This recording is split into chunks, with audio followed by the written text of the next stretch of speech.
It's a pleasure standing here right now. I was reflecting back on sort of the journey to this point.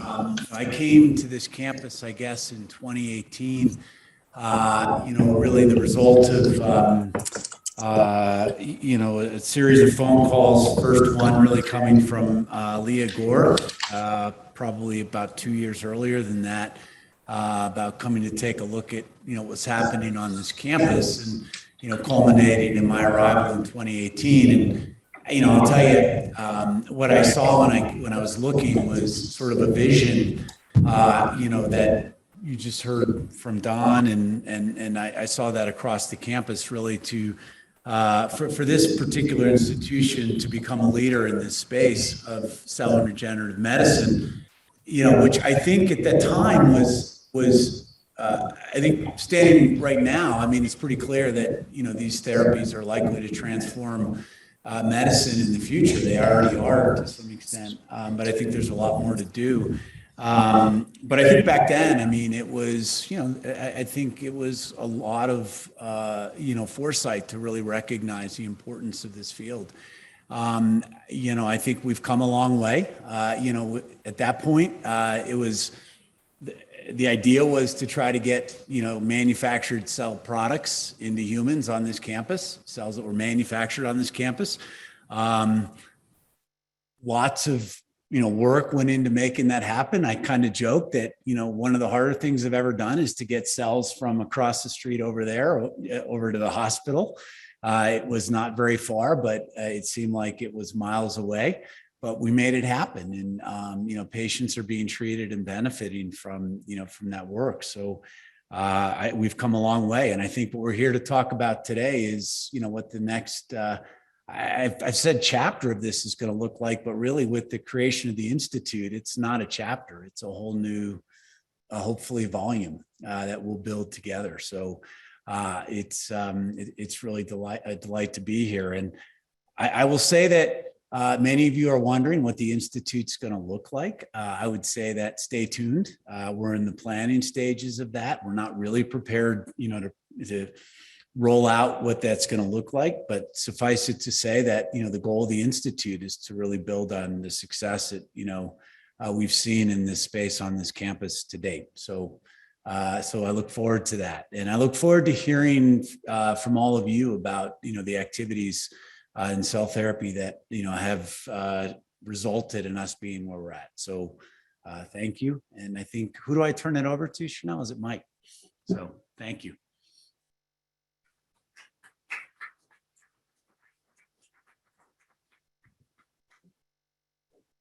Okay, so for those of you who don't know me, my name is Mike Verneris, and I oversee the CTOP program, which is the Cell Therapy Operations Program, which Terry actually started, and then I took over from him. And so I thought a couple things. One is just to really introduce kind of what we're doing and why we're doing it. And I think, as you'll hear today, and hopefully as you leave this room, you'll get the idea that cell therapy is complex. I mean, there's a lot of moving parts here. It includes kind of the idea, so the lab part of this, like what works in the lab and how do you take it to patients. The other parts of this is how do you actually prove that something is safe in a person, and then how do you make the cells, and how do you do it compliantly, and how do you pay for it? I mean, all these things are all bits and pieces that hopefully we'll try and at least touch on. And part of this is looking backwards. What have we accomplished? And part of this is looking forward. What's the goal? And I think that a couple very quick comments. I think one is that there'll be a little segment from the CTOP group, and a segment from the GBF group, and a segment from the clinical groups, and then kind of the coming attractions, what we're hoping to get accomplished in the future. So that's kind of the format of how we thought about this. But before we get too deeply into this, I mean, I want to like really kind of focus on Don Ellman for 1 second. Since I've took this position over, we've had these monthly meetings with GBF, and every step of the way, Don has, every time there's a branch in the road. He has always kind of said, go forward. I trust you guys. We'll cover this. We'll get this done. And so your support, like having a chancellor who actually is, first of all, engaged in monthly meetings about something that we do is quite phenomenal. And then having the support is also quite phenomenal. So I will say thank you for your support for this. I mean, truly, having been at other institutions where the leadership is really disengaged is not the case here, and it is purely appreciated. So thank you. I mean, really, it's really important.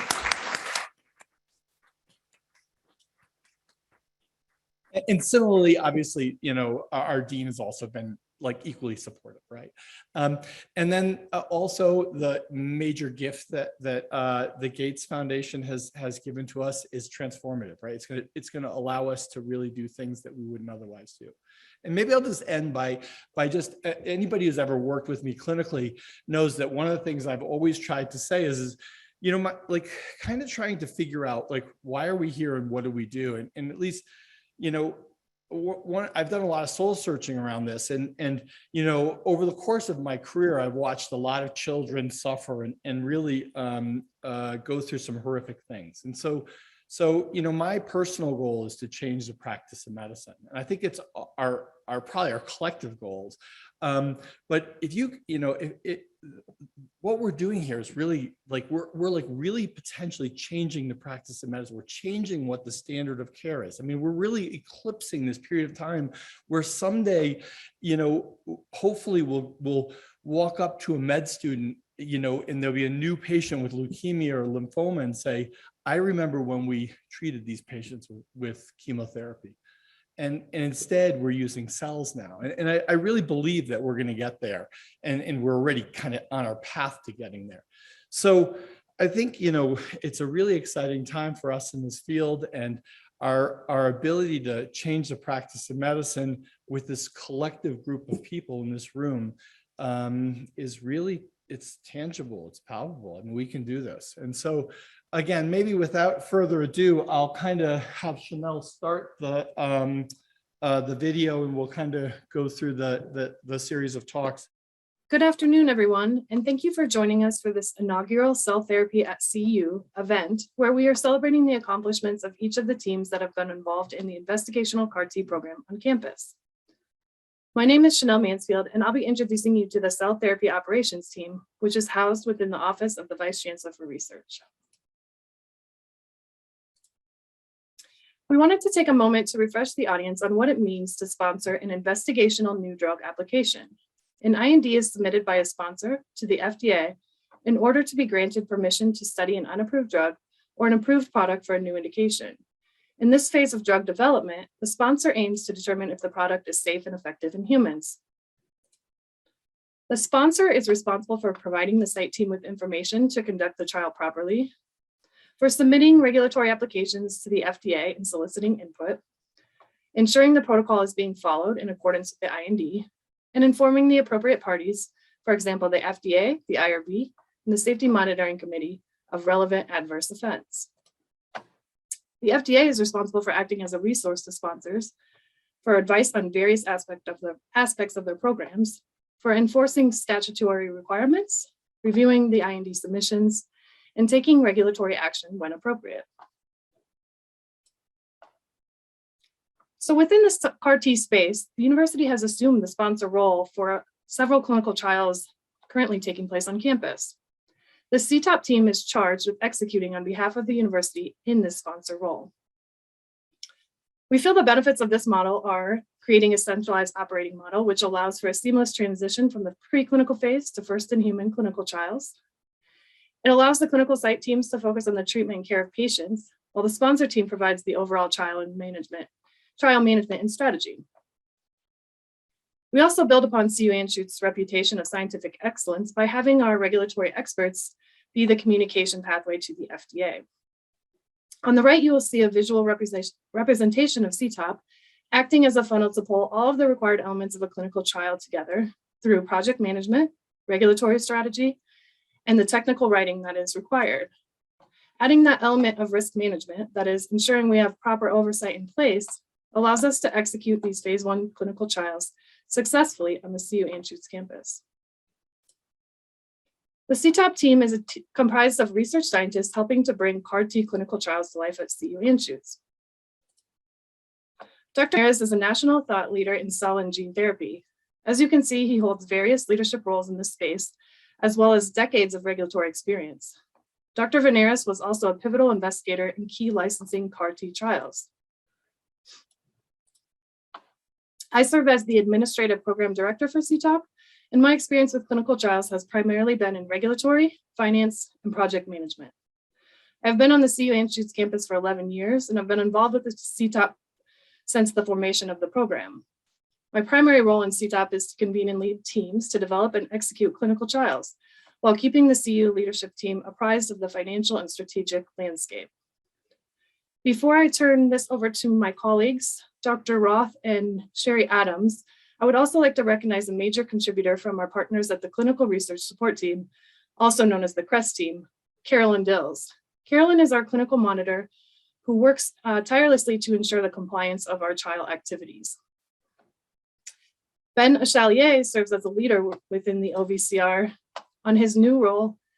And we congratulate him on his new role as Assistant Vice Chancellor of Clinical Research Operations, which is effective on July 1st.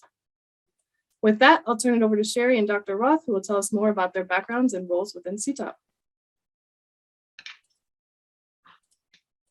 Good afternoon. My name is Sherry Adams, and I am the pharmacovigilance nurse and a member of CTOP's regulatory strategy team.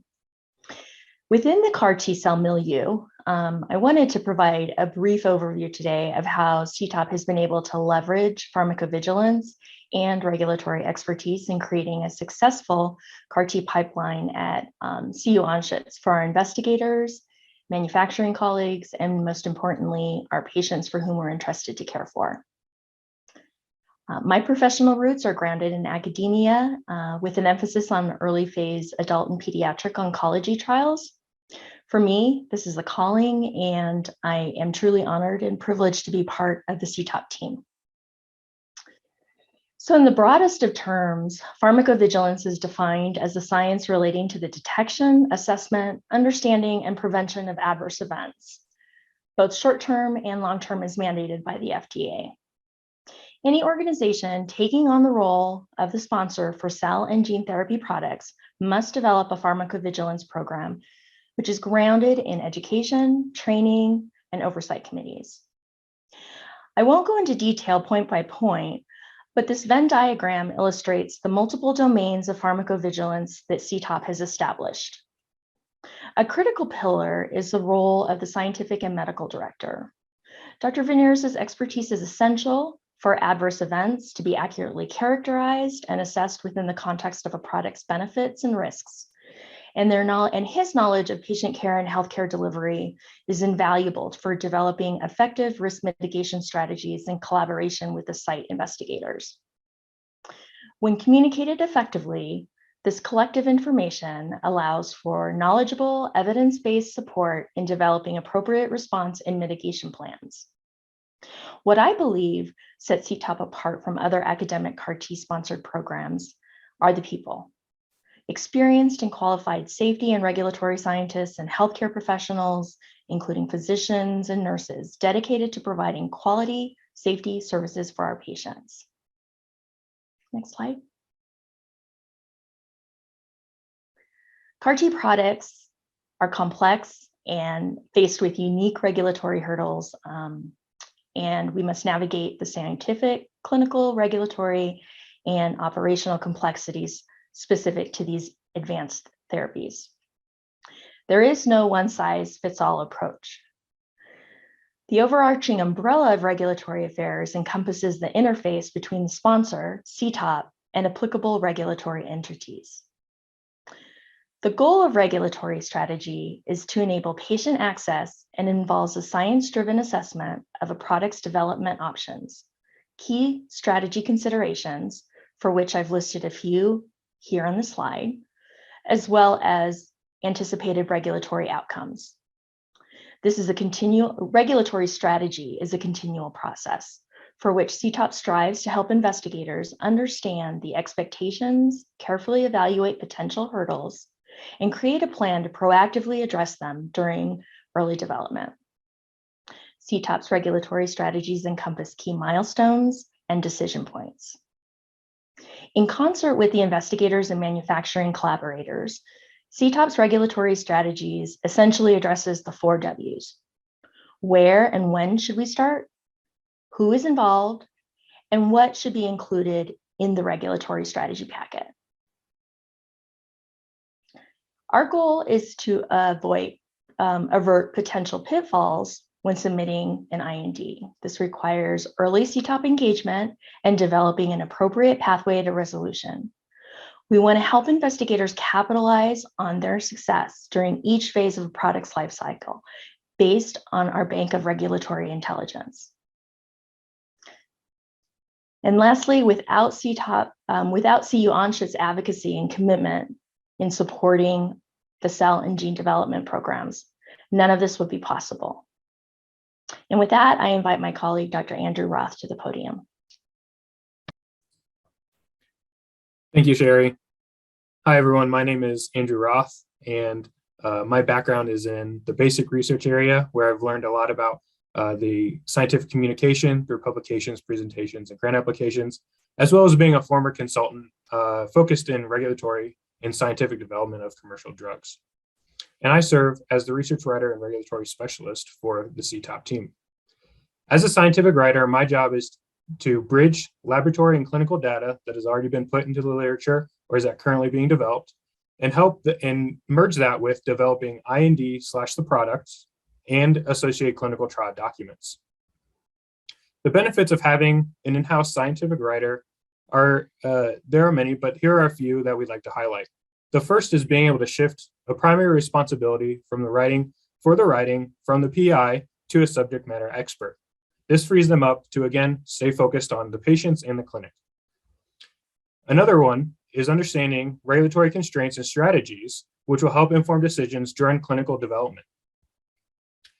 It's also a benefit when there's uniformity as a centralized source for research studies, the protocols themselves, as well as a knowledge bank in the subject being investigated. Now, this is all with trial development and IND development. But while we're in those trials, and specifically with CTOP when focusing on phase 1, it's important to have someone there to manage protocol as well as other trial document amendments as these things occur during these phase 1 trials. Now, our overall goal as CTOP is to shepherd clinical trial development to treat patients here at Anschutz and to take on that risk management as the trial sponsor. So because of that, we wanted to highlight just a few major milestones achieved in collaboration with many others on campus and some who you'll hear from today. And this starts in 2019 when the UCD19 product gained FDA permission to proceed, marking the first Car T clinical trial on campus that was produced here as well as put into the clinic. This clinical trial was opened in 2020 to treat non-Hodgkin's lymphoma at UC Health. Then in 2021, we were able to open up the same product for treating acute lymphoblastic leukemia at the Children's Hospital for children and adolescents. On top of that, in 2021, we received FDA permission to proceed with a new product called CD19x22, which in that year, we also opened the trial at UC Health. An important fact here with the CD19x22 is that it's a first-in-human trial and a first-in-human product. And we were able to put that into our first treated patient in 2022, or treat our first patient in 2022. On top of that, the UCD19 product has gone into 13 patients so far. Now, looking just in the short term within 2022 and within the CAR T space, we're hoping to open up the UCD19 product to treat adult patients with acute lymphoblastic leukemia as a frontline therapy. And then on top of that, take the CD19x22 product and move that into the pediatric space to also treat acute lymphoblastic leukemia. Now, there are many more trials and exciting things happening with the CTOP team. And so we're very excited about those and looking forward to working with everyone, not only on this campus, but then within our own team. Now I'd like to turn it over to our medical and scientific director, Mike Veneris, for any final comments. I'll open it up for questions for people here. But I guess maybe I'll just say one or two quick things. One is I remember very well, kind of as a junior faculty member, trying to do like our first cell therapy trials at a different place, and not here at the University of Colorado, but rather the University of Minnesota. And there was really no protocol writer. There was no project manager. There was no pharmacovigilance person. I mean, we were kind of making it up ourselves and trying to do all this. And so I think that, I guess what I'm trying to get across is that the CTOP team provides all these things to investigators, either people who are not clinicians who want to get their stuff into the lab, or clinicians that want to treat patients. But you know, I mean, if you don't have a team like this, you're really distracted by trying to do all the rest. And so the goal here is to kind of take a lot of burden off the clinical investigator or the lab investigator. I'm not sure where we are with questions, but I thought maybe I'd just add a couple of things and just share with you some of the work we're doing in our pipeline that we're trying to bring through. So one project is work that Dennis Roop is doing on a horrific disease called Epidermolysis Bullosa. This is a genetic mutation, typically of collagen 7, and these children are born with it. And like literally, if you do this to their skin, it comes off. And so what Dennis and his team are trying to do is to take a skin biopsy, reprogram it to a pluripotent cell, genetically correct it, and then turn it into normal skin. And so we're working on a clinical trial with the research team, the clinical team, and GBF to try and bring this forward to actual patients. Second clinical trial that we're working on with the adult leukemia group, Mark Schwartz is heading this up, is really to bring CD19 CAR T cells to adults who are essentially newly diagnosed. And when they're diagnosed with leukemia, really after the first month or two of therapy, if they still have disease, they're destined to fail. And typically what you do is you treat these patients until they fail, or go right to bone marrow transplant, both of which have a lot of downside. If you keep on treating them until they fail, they're in bad clinical shape for bone marrow transplant. And if you do bone marrow transplant, there's probably a 10 or 20% chance of dying in the first year after transplant from complications. And so putting these CAR T cells right up front is exactly what I was talking about before. And so we're going to really be testing this in the next whatever, in the next 6 months. Hopefully we'll have that trial open. And then the other work that we're working on is with Eduardo Davila's group, where they're isolating tumors from patients and then taking the T cells out, genetically modifying them and giving them back to patients. So genetically modified tumor infiltrating lymphocytes. And so super exciting. And again, another one of these things that we're working on, and hopefully we'll get into patients in the next year or two. And then lastly, work that Jessica Lake from my group will talk about, where a company is licensed a CAR that we have that hopefully facilitates the T cell homing into the tumor. So I think these are all things that we'll see on campus, hopefully in the next year or two. So I'm going to quickly try and go to the chat and see what the questions are. So maybe we should go to the chat. Okay, so maybe I will keep going and turn this over to the GBF. So apologies to everyone as we work through some of these audio issues, but we do invite GBF up to the podium to continue their presentation.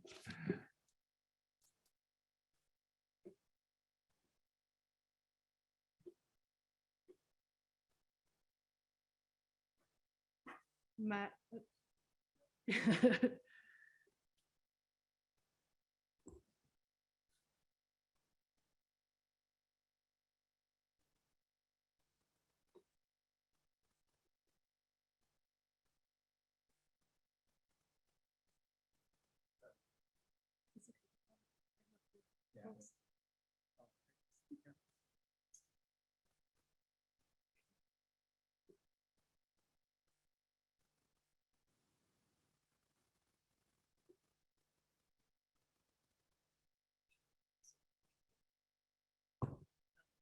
Oh, I see.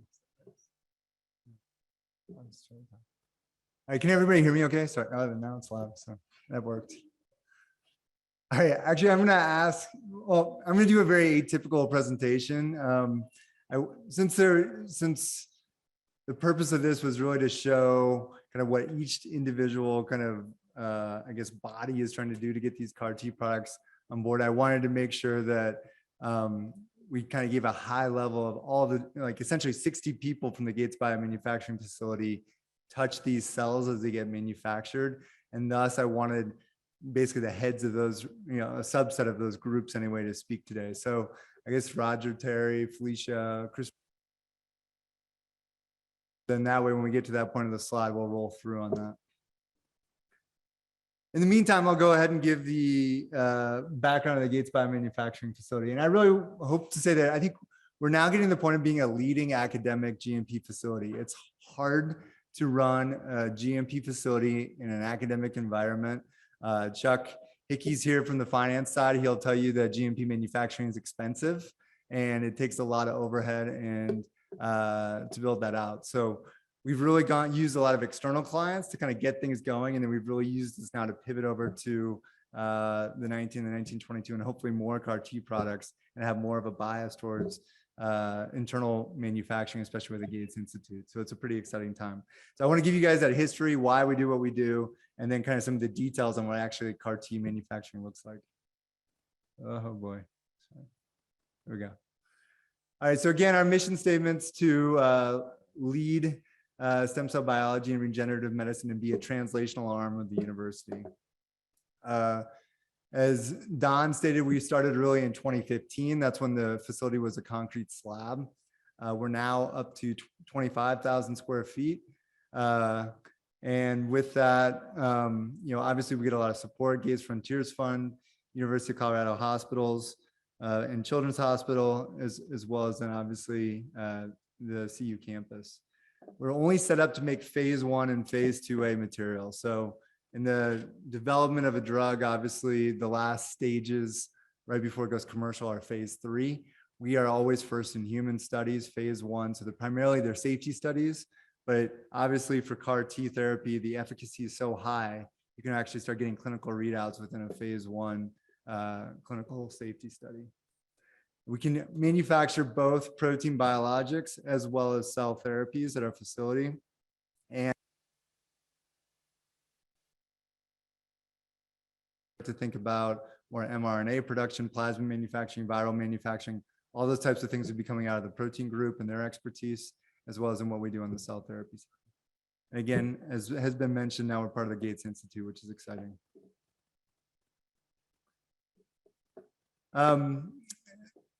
Again, I think it's maybe it's important to note for this group, we have used this hybrid model to build us out. And I think that's how we've gotten up to 60 people. I think that's kind of almost a take-home point. We've worked with external biotechnology companies, used the revenues from that to really build out our capacity. And with that, we've been able to grow in such a way that we can then have the infrastructure to support these products. And really the purpose of this talk then today is to kind of show you what some of that infrastructure looks like. We have 5 cell therapy suites. So each one then can handle one subset of products. So those rooms are ISO class 7. So there's HEPA filters in there with BSCs. We do obviously full EM testing and basically bunny suit gowning to manufacture these products to make sure that we never contaminate them in the context of a sterility risk and things of this sort. We do products that are beyond minimally manipulated. That's really important to emphasize. So all of our majority, 80% of our products are gene modified. And so that puts them in the non-minimally manipulated category, or they have extensive cell culture or are getting washed with specific proteins that move them out of that category. And it's kind of a weird phrase, this minimally manipulated, difficult to say. And the distinction on that is really to say that these products have complicated enough manufacturing where the FDA requires full safety release assays to basically demonstrate that they can be produced accurately and effectively, basically within a phase 1 drug setting. And so that differentiates us from some of the other facilities on campus. Again, as stated, we make recombinant proteins. Oftentimes that's microbial in nature. And then again, we can do plasmid and mRNA, so we're starting to move into that. And then I'll walk through what our QC/QA labs do, and that stands for quality control, quality assurance. So with no offense to the adult hospital folks in the room, I just don't have data to that. I do want to just emphasize the fact that having a GMP facility on campus puts us in elite company. So if you look at the best children's hospitals, the top 14, I circled now who can do GMP manufacturing to get innovative therapies in place. And I would say from overall capability perspective, we're in the top 5 in terms of now infrastructure and what we can do from a facility point of view. So I think it's really important that I guess this group knows that by having a GMP facility, it puts you in an elite company. And my hope, of course, is that now the university can use that and the hospitals can use that to treat more patients. These are some exciting press releases that came out of basically the work that CTOP presented. So the 19 trial, we had a nice press release that came out about this in February 2021. This was one of the second patient that was treated without any, everything's trucking along with this patient. Everything's going great still. So, this is all public in the press release. This patient works up in Fort Collins and is actually a translational researcher up there. So it's a great story on what we can do from the patient side. We've knocked out a lot of runs, and I think everybody that works at the GBF knows and feels that. We're up to around 75 GMP runs now of May 2022. We're up to 60 people. We have the capability of running at 5 runs per month. We've gone through multiple audits, and that really requires a lot of constant staffing and finances to keep that in place with the overhead. With that also too, the other kind of data sets are there. I won't read them all off, but we've also then have a facility master file on deck with the FDA, which then can be cross-referenced. So that's really nice as well in terms of what we've been doing. Just really briefly, why do you actually need a GMP facility? I kind of threw out that colloquial phrase GMP or acronym, and it stands for Good Manufacturing Practices. And it's really what the FDA requires for you to do a phase 1 clinical trial. And you asked the question, well, why even do you need the FDA in the first place? And so I think it's worthwhile for a little brief history on that. Really a lot of it came out of adulterated food and, baby tonics with opium in them in the early 1900s. In 1930s, our supply chain and a QA group, they spent a lot of time controlling materials. And the reason being is that there was a propylene glycol, ethylene glycol mix-up in the 30s that resulted in, a lot of deaths. And in that context, and there's specific now FDA guidance on how we control our materials to make sure that we don't mix something up when we manufacture. And then obviously in the 60s with the thalidomide incident, that really got the FDA working more on efficacy and evaluating that to actually get a drug into the clinical trial. So the FDA's role is to basically protect against bad actors, right? And so there's rules in place in that regard, as well as also to educate us and to give us guidances on how to manufacture these things appropriately to make sure we're manufacturing appropriate molecules that are safe as they can be for a patient with what we can control. And then knowing that the drug itself, especially in a phase 1 clinical trial, is the most dangerous thing that you could have. So you want to try to control everything else then around it. So with that being said, there's really 3 elements that are required then for that GMP manufacturing. One's a facility. So the facilities group's not speaking today, but there's a ton of effort that goes into making sure that, everything's calibrated, controlled, maintained, backup systems, all our air handling is appropriate. And then this all has to be documented down. So Peter Mauser, Bryce Jones, and Ronan Witt, Chuck Hickey, they've all been working in this context in that regard, in conjunction with our quality assurance group. Secondly, you have to write down the process. So once that drug actually leaves the facility, all that's left is the documentation. And so basically every step of how you manufacture it gets written down. So our batch records for the standard 19 process are, I'd say, around 1,000 pages. My guess is something like 700 signatures go down on that batch record once it's filled out, to make sure that we're recording exactly what we did to manufacture it.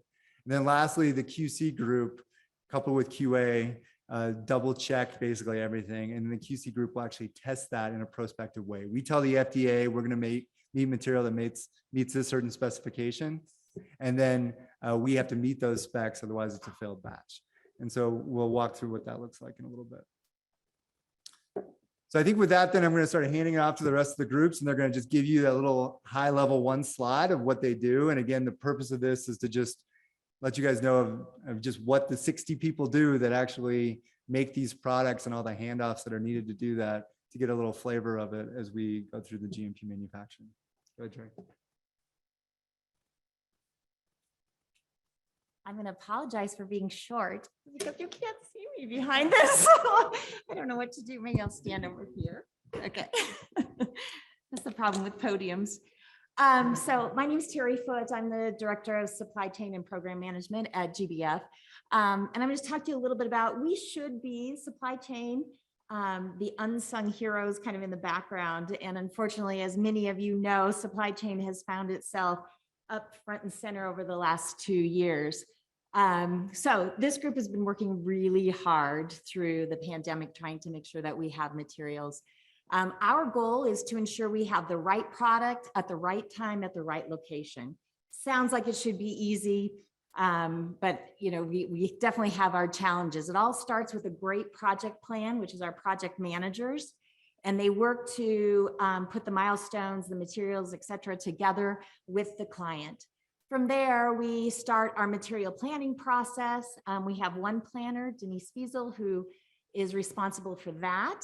And then it moves over to purchasing, to specifications. Here we work with our SMEs, our subject matter experts in operations, to put specs together so that we are ordering the right materials, we receive the right materials, and then we inspect for those critical quality attributes. We have a group of 4 people in our material coordinators that receive and do the inspections on the product to those specifications.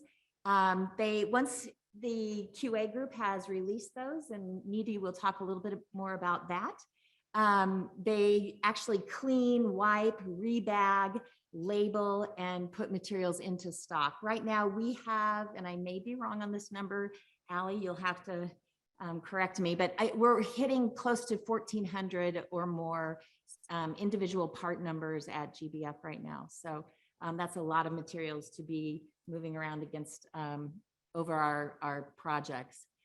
The next step is to pick and kit. So this is basically taking a list of all of the products that are needed for a specific step in the operation.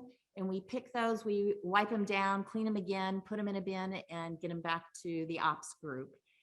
We do have a couple critical steps. One is our planning systems, which requires data accuracy. So this team does a lot of checking data, inputting data, because it's the classic garbage in, garbage out. And so if our systems aren't accurate, we're not planning correctly. And then, as we'll hear more from Needy, we do have to stick to our good practice manufacturing practices. This includes both from the FDA and business practices. The business piece really being the finance piece, and Chuck Hickey, makes sure that we are trying to be as efficient and effective with our materials as possible. But it does include things like supplier qualification. We do control all our access to our inventories and follow procedures and training.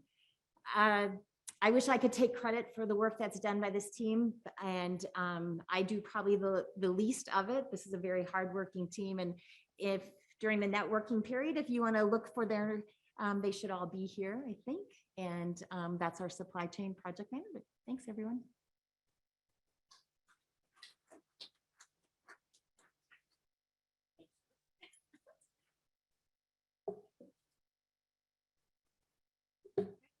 I'm also short, so sorry.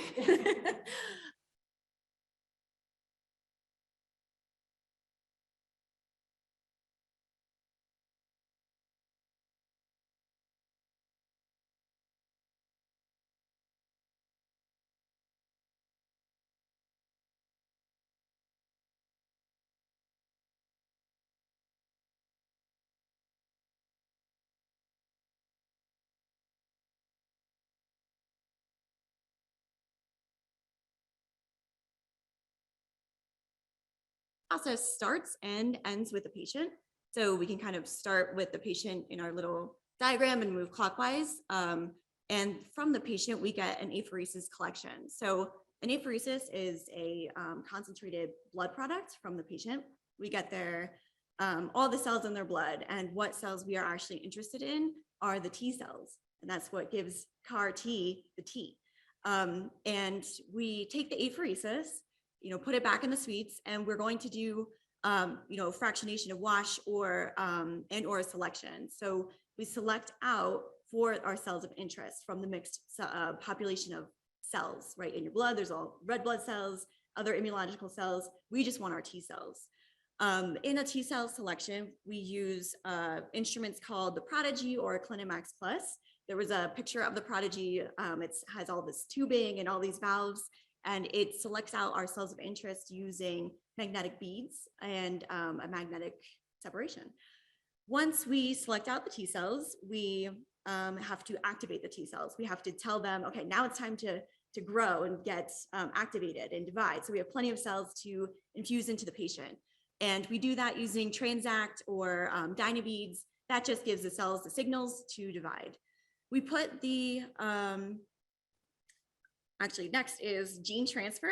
So the gene transfer is what gives CAR T cells their CAR. So CAR stands for chimeric antigen receptor, and it adds the genetic information for the cells to then recognize cancer cells or foreign cells. And so through gene transfer, we use retroviral or lentiviral or adenoviral vectors to introduce our genes of interest, or we can also use a non-viral vector type of transduction, which is electroporation, and that'll give the cells a little bit of a shock, and then we can introduce some mRNA and they'll take up that mRNA. So now we've got our CAR T cells. They've got the CAR from transduction, you've got your T cells from your patient, and they're going to incubate in some kind of a culture vessel. And that culture vessel, it can be, usually it's a flask or it can be a bag. So a wave bag, a G-Rex is a flask. They can go into a cell culture bag, or the Prodigy has a little flask in there. This incubates the cells, makes them happy and healthy. We give them media, vitamins, minerals, and incubate them at 37 degrees because that's body temperature, and incubate them for a few days up to 2 weeks. Then, and that's the expansion where they'll grow. And then finally, when we have enough cells per dose, we'll do T cell formulation. So we'll formulate them in some kind of cryoprotectant buffer. So when they're frozen down in liquid nitrogen, which is super, super cold, negative 198 degrees Celsius, they are not going to burst open. So those cells will remain healthy. They'll be formulated, and you could use instruments such as the CPAX, the Prodigy, the Lovo to do the formulation. And then we cryopreserve them, we freeze them down in liquid nitrogen. And then once the patient is ready to be infused, we pull the cells out of liquid nitrogen and infuse back into the patient. So I just want to, that's our whole manufacturing process. And I want to echo what Dr. Veneris and what Matt said, that these are really, specialized techniques. It's a lot of cell culture, a lot of cell handling, and our operators are really highly skilled. So we have, a great team of hard workers. And with that, that's our high level overview of our manufacturing process.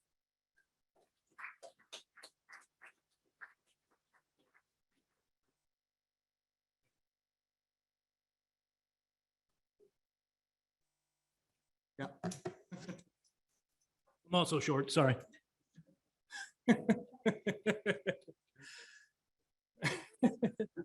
My name is Chris Friedman. I'm the quality control manager at the GBF.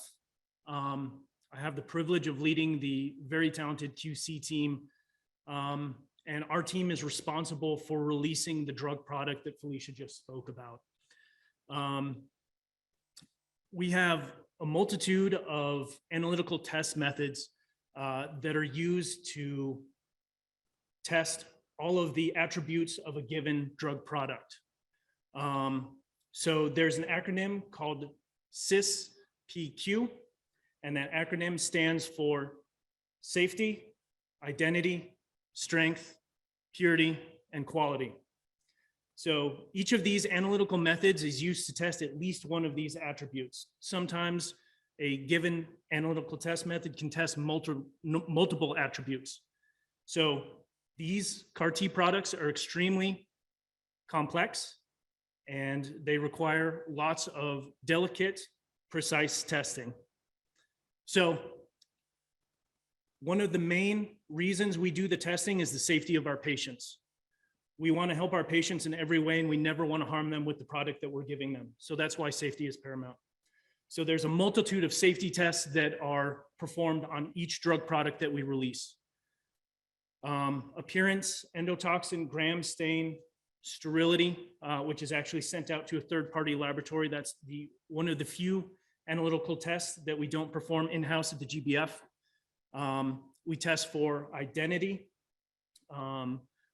We test for strength, and that's the immunophenotype.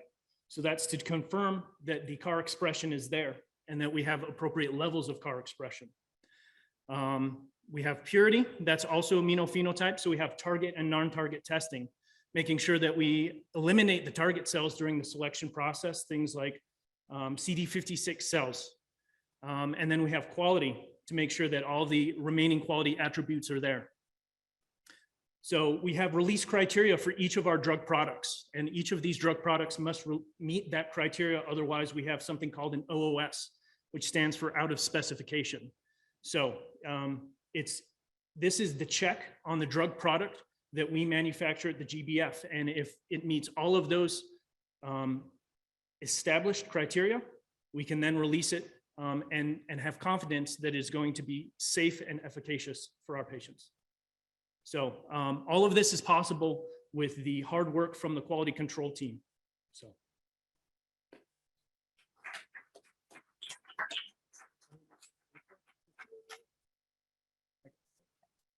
Two more just overview QA, and then finally then how we interface with the hospitals via regulatory, via Raj's work as the medical director.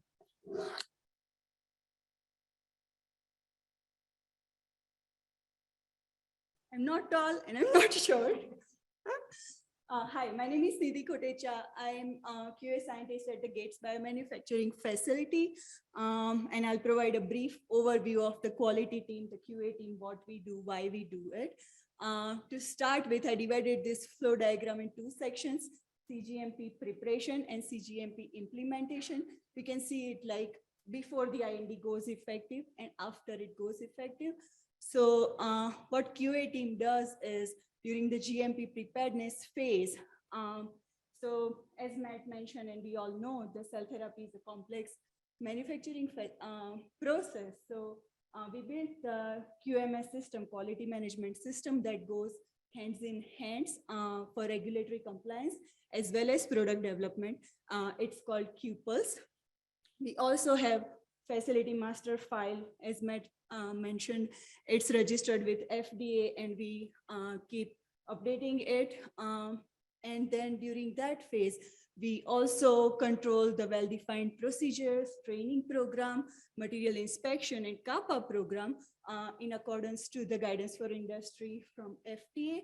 And all in all, once that process is ready and IND is effective, and once the patient is enrolled, we move to the Cgmp phase, where QA is involved in receiving the IPM, in process testing, product manufacturing, final product release testing. Everything comes through the gate, that is quality assurance. We release final product certificate of analysis before the product is released and patient is infused. So what is QA's role? QA's role is to ensure that the product quality and patient safety meets the criteria which are predefined in our final product specification, which is submitted to IND. What if it does not meet? QA initiates the out of specification investigation, and we are involved in end-to-end process to identify the risk, mitigation of the risk, and then release the product at the risk. So final aim is to ensure that the product quality and the patient safety are met for each product manufactured at the GPF. So that's it.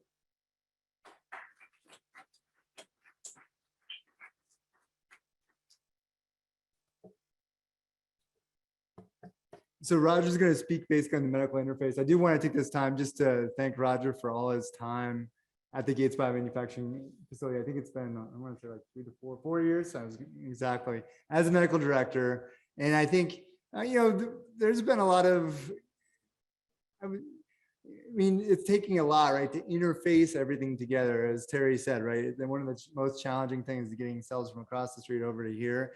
And there's a lot of talking and relationship building that was established in that regard. And Roger was very instrumental in some of those early communications. So he's retiring in June. John Gutman's taken over in his place. So we welcome him to that end. And again, I want to say thanks to Roger for all his time.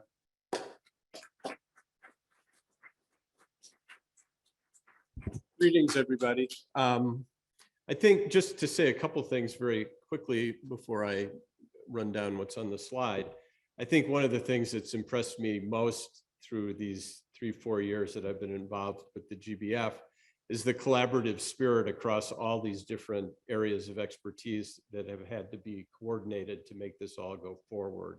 And hopefully that spirit will continue. I think the fact that everybody's here from all these different disciplines who have to work together to make this all work out. I think it's exciting to see everybody here and interested in learning what the other guys do in greater detail. So as everybody's pointed out, there are a lot of interfaces that have to go on in generating a investigational product, in this case, CAR T cells, for patients who are participating in these studies. Internally, we have a couple key people that I interact with. Jordan Krauss, who is the project manager for the CAR T cell projects at this point.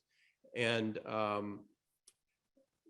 Jordan really is the person who helps coordinate the initial plan for a given patient once they're entered on study. And sometimes we need a second plan, a third plan, a fourth plan as issues come up. And some of the issues may be with the patient and the kind of issues they're having clinically.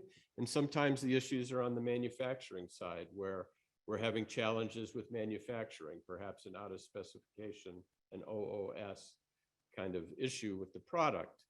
And then when these issues come up, we have to work out a workable solution.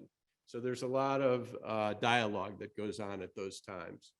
Chandresh is our director of quality, and his team, which we just heard about a lot, is responsible for ultimately giving the go-ahead for product release and initiating these studies of out-of-specification products when they do come up. External key touch points that come up are the clinical teams, both adult and pediatric, the research teams, also adult and pediatric, and then the regulatory staff. So when we have, for instance, an out-of-specification product, we have to decide how we're going to approach that. Is it something we can actually go on and give to the patient in a safe manner and in a manner that's compliant with what the FDA demands of us? So there are key people that we have to deal with on the regulatory side that you've heard from earlier. In particular, Sherry Adams has been critical in helping us through the issues that have come up where we need to go back to the FDA, and also in just staying compliant when things are going smoothly. So really the role is to be a translator for the clinical team to understand the challenges that manufacturing faces, and for the manufacturing team to understand the issues that come up with patients. Patients sometimes have timeliness issues of these therapies. They're in sometimes fairly critical health situations, and we often have to make adjustments to accommodate their needs. So at any rate, it's been fun doing this work. It's been great to see how it's evolved over the 4 years. When I started, it was just endless meetings and we didn't have anybody to treat, but it's wonderful to see that there are now patients who are benefiting from these therapies. So hopefully the next 5 years with Gates 3.0 is just going to be bigger and better and show growth and greater diversity in what we can offer patients here at CU. Thanks.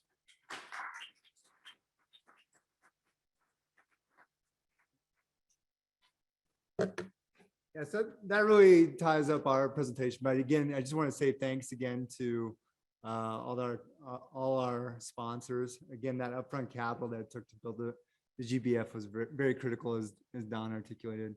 And again, thanks to CTOP, GBF staff, and then also now being part of the Gates Institute. So it'll be exciting times. Thanks.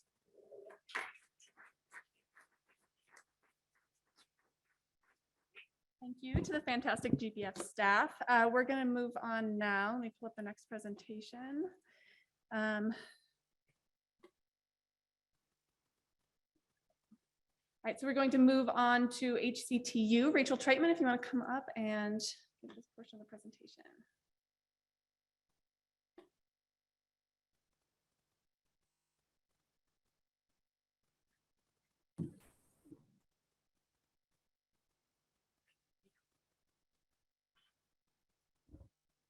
All right. Hi, everyone. For those of you who don't know me, my name is Rachel Treitman, and I am a clinical research coordinator with the Hematology Clinical Trials Unit.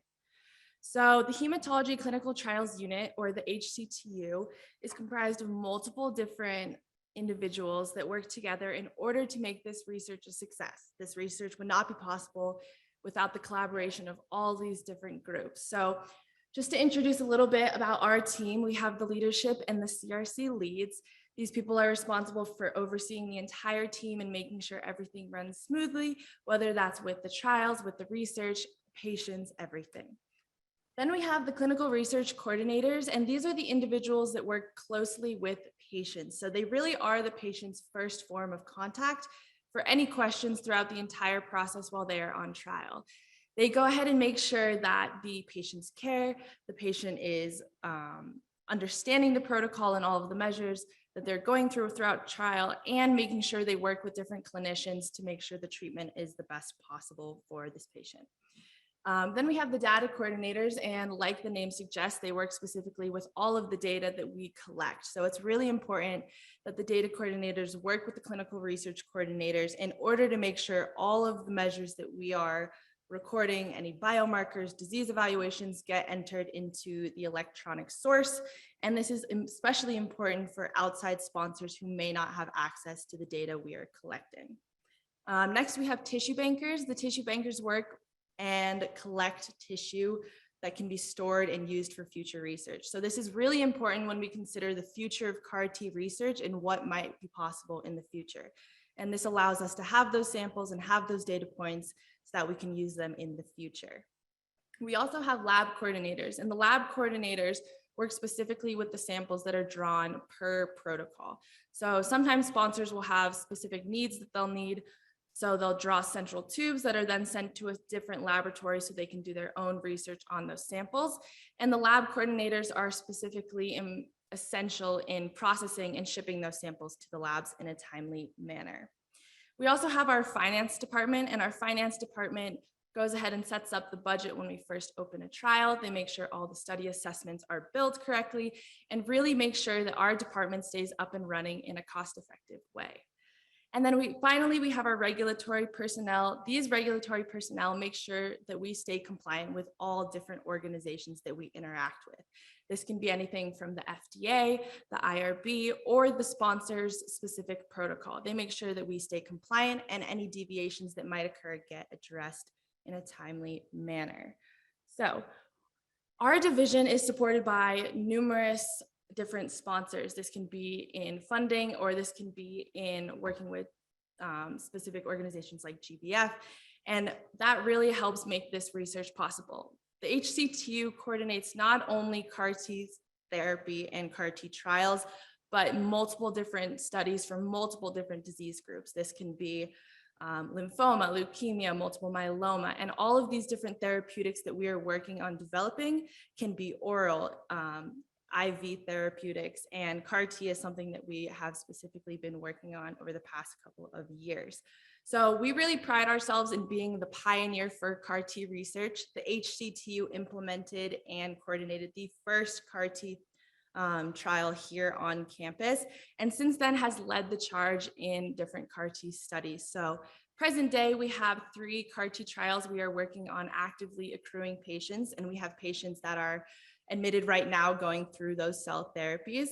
We have 2 EAP trials we are currently have active patients on, and EAP trials are specifically important if cells are out of specification. So if a patient goes ahead and goes with commercial product and then the cells are out of specification, the EAP allows the patient to still get that commercial product. And then we have 2 more studies that are currently closed to accrual that we are working on getting approval for, and we are still following up with those patients. So what does it mean to be a patient on a trial? And what does it mean specifically to be a patient on a CAR T trial? So I'm just going to walk you through briefly what we do as a unit when we get a patient. So basically, a physician will identify a patient that they identify this patient thinking that this protocol and this specific product will be appropriate and the best possible treatment for this patient. So once they go ahead and identify this potential, a clinical research coordinator will reach out to that patient and start navigating the process of what it means to be a participant in this trial. So they'll go ahead and make contact, sit down, go through the consent process, and really make sure that the participant understands exactly what will be expected of them as they take part in this research. So once the participant goes through screening criteria, we make sure that this product is a good fit for them and they are a good fit for the sponsor's protocol. Then we'll go ahead and start working them through treatment. So with CAR T specifically, we have specialized disease-specific coordinators that will work with these patients throughout the entire time on their trial, checking in with them, drawing local labs, making sure all evaluations are performed per protocol. And so they're really essential in making sure that the research that we collect and the data that we collect is applicable to the sponsor's set protocol. So as this goes on, the patient really works specifically with the HCTU team. We go ahead and monitor if any adverse events come up, if any biomarkers look out of window, anything like that.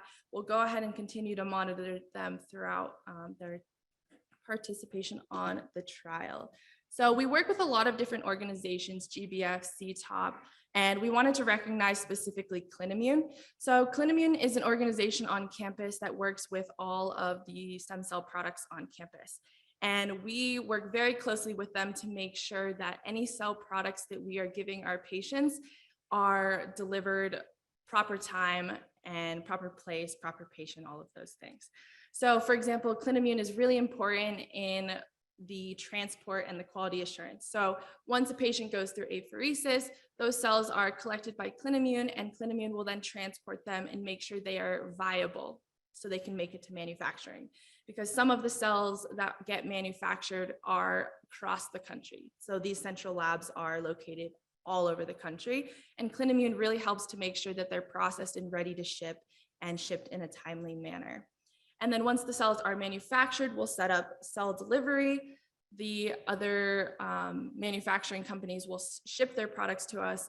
Clinimmune will receive these products, make sure they stay viable, and deliver them to the patient on the day of cell infusion. So there are a lot of different studies that we work with here on campus, and I think one of our biggest significant achievements is we've had a trial go ahead and pass an FDA audit. So we worked with a sponsor, JCAR 17, and we were able to pass the FDA audit with all of the hard work throughout the HCTU, all of those different individuals I listed at the beginning when I introduced our team. And by passing this FDA audit, that JCAR 17 product that started as a research product is now the commercially available product we know as Breyanzi. And for example, just last month, this commercial product Breyanzi was approved and is now accessible in Europe. So now we're increasing patient populations, we're increasing outcomes, and we're allowing this honestly revolutionary product to be accessible all over the world. So that's just something that we work with. And we also had a Juno Transform. We were the highest enrolling site. So the HCTU really coordinates multiple different CAR T products specifically. And the hopes is that with any of these CAR T products that are still in the research and developmental phase can eventually become commercially available. So The future of this research is great. Any commercial CAR T product that our patients receive, started as a research product, and without the hard work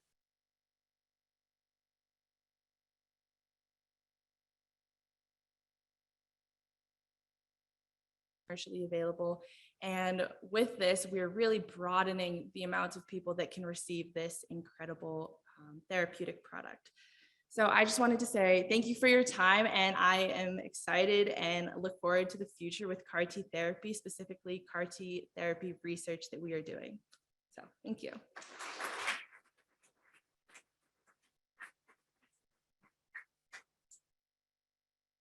Right, for the last speaker in this session, we'll hear from another important partner in the CAR T program, the Children's Hospital BMT Group.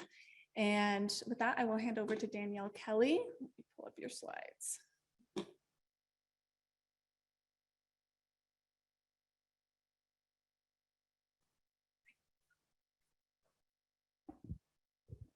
Hi, I'm Danielle. I'm the research nurse for the bone marrow transplant and cellular therapy program at Children's Hospital, Colorado.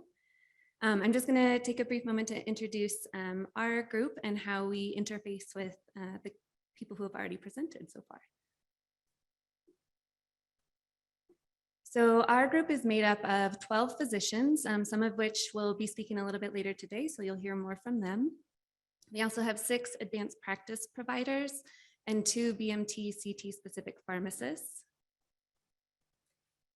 We have 4 transplant coordinators now. One of our nurses is now also the quality and safety specialist for the bone marrow transplant team. We also have several clinic nurses who support our patients in the day-to-day bone marrow transplant clinic. And then we have an inpatient bone marrow transplant nurse who helps facilitate and oversee all of our inpatient BMT nurses. Also a part of our team, we have our amazing medical assistant who keeps everybody on task, Cecilia, and then Kelly Shaper, who also keeps all of us in line. We also have child life specialists and a clinical social worker, as well as a team of dietitians. Our research team, it consists of our program manager, Allison Sutton, as well as we have a senior regulatory specialist, 2 clinical research coordinators, and then myself. And we interface very closely with our clinical team, helping to coordinate clinical care with patients and providing whatever we are able to as far as availability to new research modalities, treatments, and that can include both for treatment related or for treatment of comorbidities and complexities during the transplant process. We also have a team of CIBMTR data teams, so the Center for International Bone Marrow Transplant Research. And these 3 individuals do all of the federally mandated and research data that is required for transplant reporting and fact. So at our center, this data is from last year. We performed 83 total cellular therapies. Of those, 75 were transplants. 8 of those were CD19 directed CAR T cell therapy. And of those 8, 3 of them were on the UCD19 trial here on campus. Our program supports patients from a multitude of states. So Colorado, New Mexico kind of being the main 2, but additionally Wyoming, South Dakota, Montana, and then occasionally from Texas, Nebraska, Kansas, and more recently from Arkansas. All 3 of the patients that were treated on the UCD19 CAR T trial from our site were from Colorado. So we have 3 who have gone through treatment and 1 who is currently in screening. All 4 of these patients did not have other treatment options, kind of for a myriad of reasons. So maybe it was that they needed CAR T cells more quickly than what we could get them commercially. For some, it was an insurance complexity. For some, it was not meeting eligibility criteria to receive commercial CAR T. The opportunity to be able to provide these treatments for people who would not otherwise maybe have the opportunity to receive them feels really important when you're seeing these kids and getting to see them, getting them to their next birthday, not just to the next birthday, but very high quality of life to the next birthday. So that's all I have today. I was just briefly going to present our group, and then I'll let Dr. Keating and Dr. Kohler and Dr. Veneers present further. Thanks.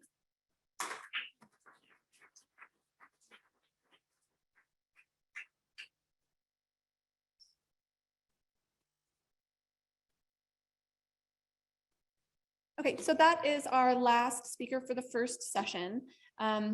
So I guess first I will introduce myself. I'm Jordan Krauss. I'm a project manager at GBF. I've interacted with a lot of you virtually, so it's really exciting to have you all here in the same room and talking about CAR T work. As Dr. Fry mentioned earlier, we are on the eve of a really exciting evolution into the next phase of our CAR T process at CU.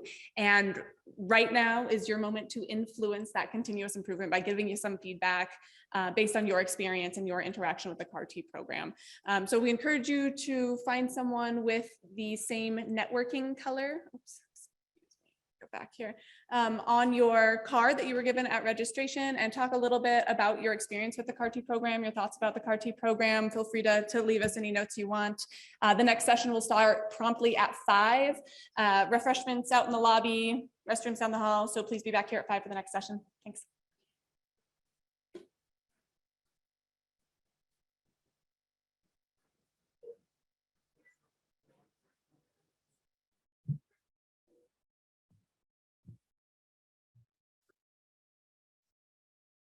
Hi, everyone. Thank you very much for this invitation to speak with you all virtually regarding some of our work that we have done in patients with lymphoma with respect to cell therapy at the CU Cancer Center.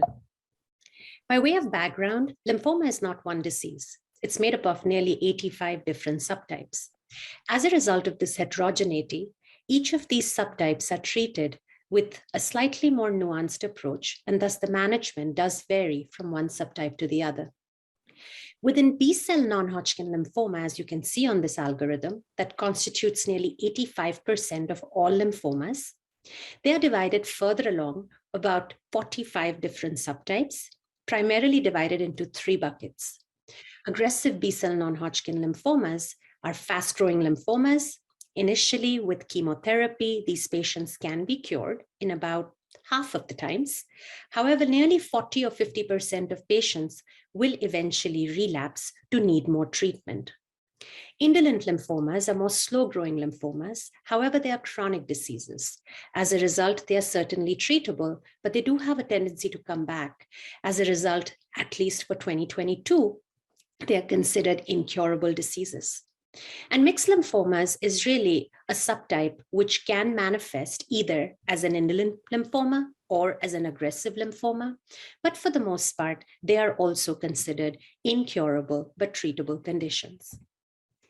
In the world of lymphoma, immunotherapy has been investigated nearly for the past 3 decades. But as you can see, 2020 onwards, there has been a big splash with regards to multiple agents that are looking extremely promising with regards to efficacy. Of these agents, Car T cell therapy has probably made the biggest impact in the lives of patients with relapsed refractory lymphoma. This is a patient of mine with refractory diffuse large cell lymphoma. He did not respond to 4 lines of chemotherapy. As you can see on the left is a SPECT image, which shows he has a 20-centimeter tumor in his abdomen.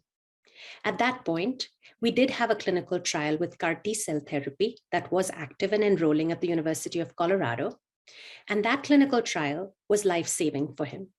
As you can see on the right, that 20-centimeter mass melted away and the patient achieved a complete remission.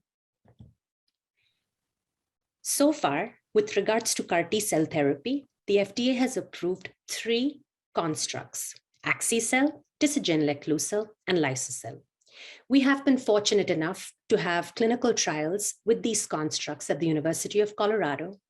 Our work with liso-cel in multiple different subtypes of non-Hodgkin lymphoma have certainly proven very, very useful and fruitful for our patients with lymphoma. The biggest utility of CAR T cell therapy in patients with relapsed aggressive B-cell non-Hodgkin lymphoma is that nearly 40% of patients can be salvaged with CAR T cell therapy when they relapse. Otherwise, they would have historically succumbed to their disease. Thus, CAR T cell therapy does have a potential to cure even the relapsed patients. So in terms of the algorithm that we really use in our day-to-day clinics, if we have a patient with relapse or refractory diffuse large cell lymphoma who is transplant eligible, we initially try to get them to an autotransplant. And we try to do that by giving them a higher intensity chemo, which is nearly 2 times stronger than the initial chemotherapy they have experienced. And if they have a response, they move on to an auto transplant, which is curative in about 30% of patients. If they are not chemosensitive, based on the FDA regulation, we are able to take them to CAR T cell therapy. If they fail auto transplant, which is nearly 50 or 60% of patients, then they are able to receive CAR T cell therapy as well. Now, within this algorithm, we now also are aware of a really high risk relapse refractory diffuse large B-cell lymphoma patient cohort who really do not benefit from an auto transplant.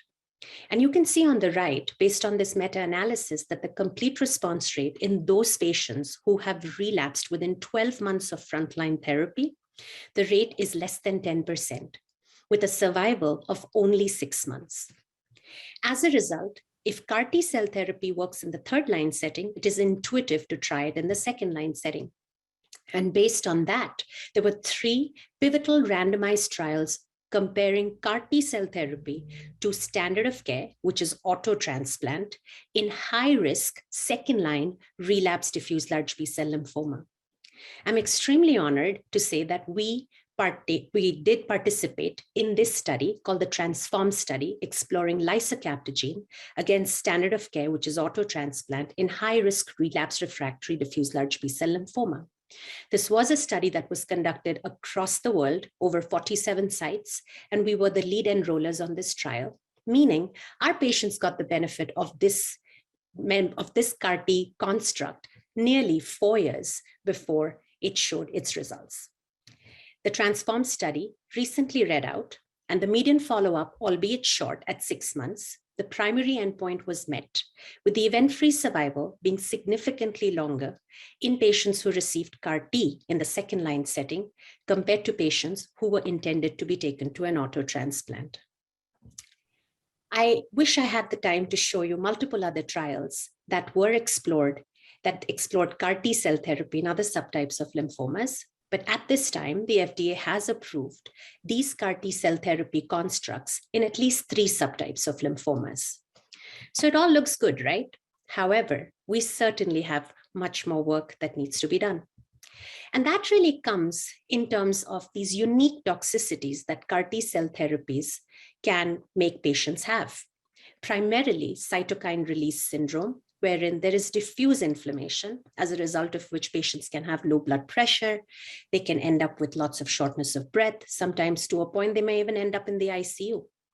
Sometimes they may even experience neurotoxicity, like slurring of speech, tremulousness. It can be high grade enough that they could be completely obtunded. They could have seizures. They might need a ventilator. They might be unconscious for days. Of course, most of these toxicities are reversible, but it'd be really good if patients don't have it, but get the benefit of CAR T cell therapy. This is one of the most aggressive kinds of side effects that we have seen with CAR T cell therapy, thankfully not as common. It's called HLH, or hemophagocytic lymphohistiocytosis. It's quite a mouthful. But what that means is that there is diffuse inflammation all over, leading to multi-organ dysfunction. This is my own patient. You can see on the left side here, he has a 30 centimeter right thigh mass. And after CAR T cell therapy, the mass is completely gone. But you can see that on the left, there is this organ, the spleen, that is lit up. He ended up experiencing severe HLH. Thankfully, we do have medications to manage it, but it definitely committed him to the ICU and to the hospital for nearly a month. We also know that outcomes for patients who fail CAR T cell therapy. So the big question is, 40% of patients do respond to CAR T. What happens to the remaining 60? The remaining 60 experience a really poor, dismal survival. The median overall survival for that cohort of patients is only 6 months. And that primarily happens because the cancers just become smarter. For example, relapses could be CD19 negative. These CARs that we have target a protein called 19.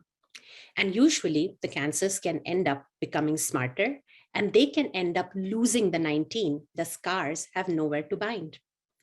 As a result, this ends up being the new unmet need in the field. Thus, the big challenge here is to definitely enhance efficacy but hopefully mitigate the toxicity. And we could do this with various ways. At the University of Colorado, we can say that we currently have 2 clinical trials addressing just that. The first is, let's trick the cancer cell. If it is able to become CD19, what if we were to target it with 2 antigens? So we now have a clinical trial with what we call the UCD1922 CAR T cell therapy that is active and enrolling. At the same time, it would be nice to decrease manufacturing times. And we have shown that with the help of our UCD19 clinical trial, the outcomes of which I'm going to just show you in another minute.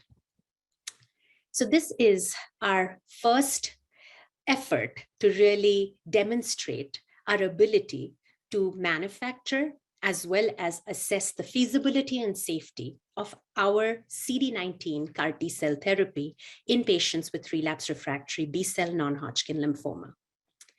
We have so far enrolled 10 patients. However, we have data on 7 patients.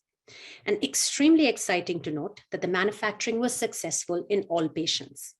Historically, the manufacturing times can go anywhere from 19 days to 52 days. You can then imagine that the cancer is not going to wait.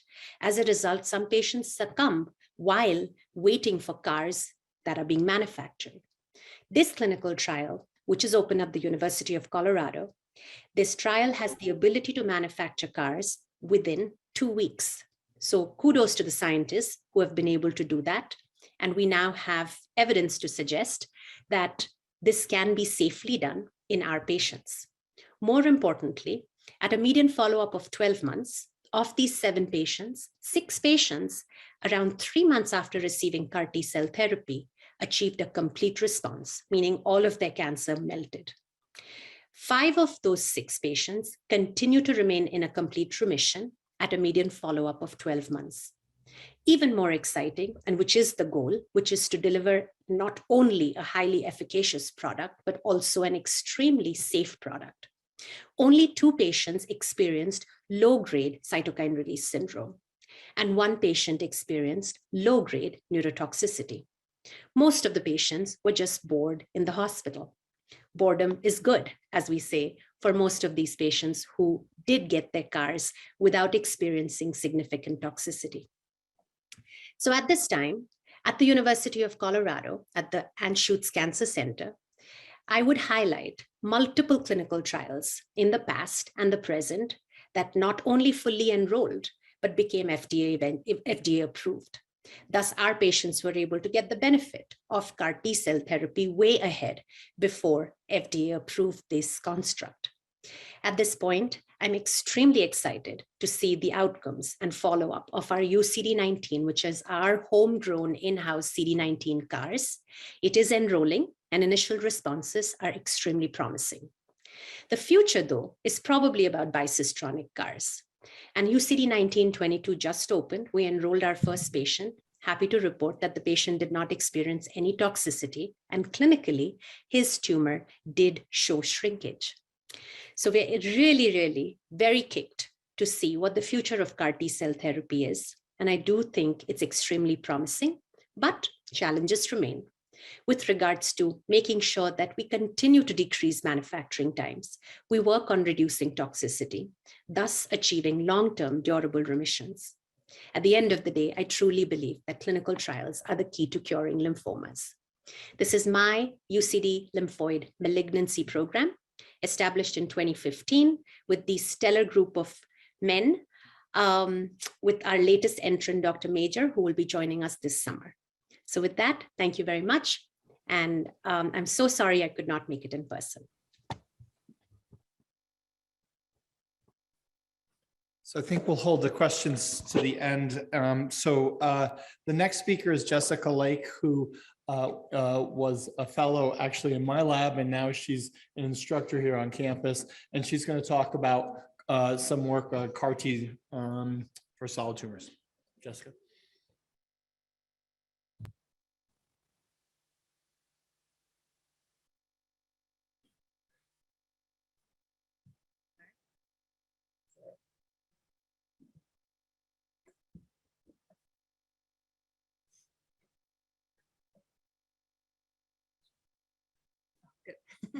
All right, thanks for having me. As Mike said, I work in his lab. I'm really trying to make these therapies work for solid tumor patients. As he said earlier too, our T cells have been licensed by Artisan Bio. So first I'll just talk a little bit about background of pediatric sarcoma. So we study mostly rhabdomyosarcoma and osteosarcoma. I'm just going to show you data on rhabdo, but the data for osteosarcoma is very similar. So here you're seeing two plots on the far side is overall survival, and then the panel B is event-free survival. And you can see this breaks it down essentially by fusion positive and fusion negative rhabdomyosarcoma. Fusion negative, we all know kind of is embryonal subtype is in the gray, and then the fusion positive alveolar subtype is in the yellow. And those are the two that we mostly see. And unfortunately, you see that if you have the fusion positive rhabdomyosarcoma or the alveolar subtype, overall survival and event-free survival are very low. And a big part of this is because nearly half of these patients present with metastatic disease at diagnosis. And this really makes it challenging to cure these patients. And so far, we've used lots of different modalities to treat these patients, systemic therapies, including high doses of cytotoxic chemotherapy. Patients with rhabdomyosarcoma often get high doses of radiation and have disabling, disfiguring surgeries, many times including amputation. So new therapies are very much needed. So we're going to talk a little bit about CAR T cell therapies, and the main things I think will lead to success is you have to have homing to the tumor. They have to be able to infiltrate the tumor. You have to have a good target antigen, and then really addressing the immunosuppressive microenvironment. So first I'll talk about homing. So one of the things when I joined the lab was really to try to find a chemokine that we could use to facilitate homing towards the tumor. We know that immune cells are attracted by many chemokines that are produced by the tumor as shown in this figure. And one in particular that we were interested in is one whose receptors are expressed on neutrophils, which is IL-8. And IL-8, the two receptors for IL-8 are CXCR1 and 2 as shown here. And really this chemokine has been shown to be integral in many different cancers, including many adult cancers and several pediatric cancers as well. So we kind of looked at this further. We tested it in multiple rhabdomyosarcoma and osteosarcoma cell lines as shown here. And you can see that in every cell line, except for the last one, production of IL-8, secretion of IL-8 is increased with low dose radiation of 10 gray. So as I said earlier, most of these patients get, at least the rhabdomyosarcomas get radiation up front, and this is upwards of 50, 60 gray. So much more than what we're doing here. And then the last one, SGSA1, which is a osteosarcoma cell line, this one was just high at baseline. So we decided to kind of use this radiation-induced IL-8 to home our CAR T cells. So another aspect is good target antigen. So this paper out of Crystal Mackle's group showed that B7H3 was expressed on multiple different pediatric solid tumors, which included rhabdomyosarcoma. So we tested this ourselves. Here on the left is rhabdomyosarcoma, 5 different cell lines, and on the right is osteosarcoma. And these are just facts data showing you the control in red and that all of the tumors essentially completely express B7H3 here. And so we created these constructs. The B7H3 CAR was actually shared with us by Seattle's group, and we edited it to include a CXCR2, which is one of the receptors for IL-8. And then the bottom panel is just showing you the facts data, showing you that we had really great transduction. The middle, the middle panel there just shows you the B7H3 CAR T cells had 86%, and the dual CAR B7H3 with the IL-8 receptor had 82%. So this was kind of our overall schematic. So what I did was implanted tumors into mice. We gave them a radiation dose, which then effectively has the tumor secreting IL-8. We inject the CAR T cells, and then the hope is that these CAR T cells will home into the tumor to find where the IL-8 is. And so we found that this was successful in our in vitro experiments. This was just a homing assay. So this is a transwell experiment where you put your CAR T cells in the top and they migrate to the bottom. And so on the y-axis is showing you the confluency in the top well, which you see in purple, the B7H3 CAR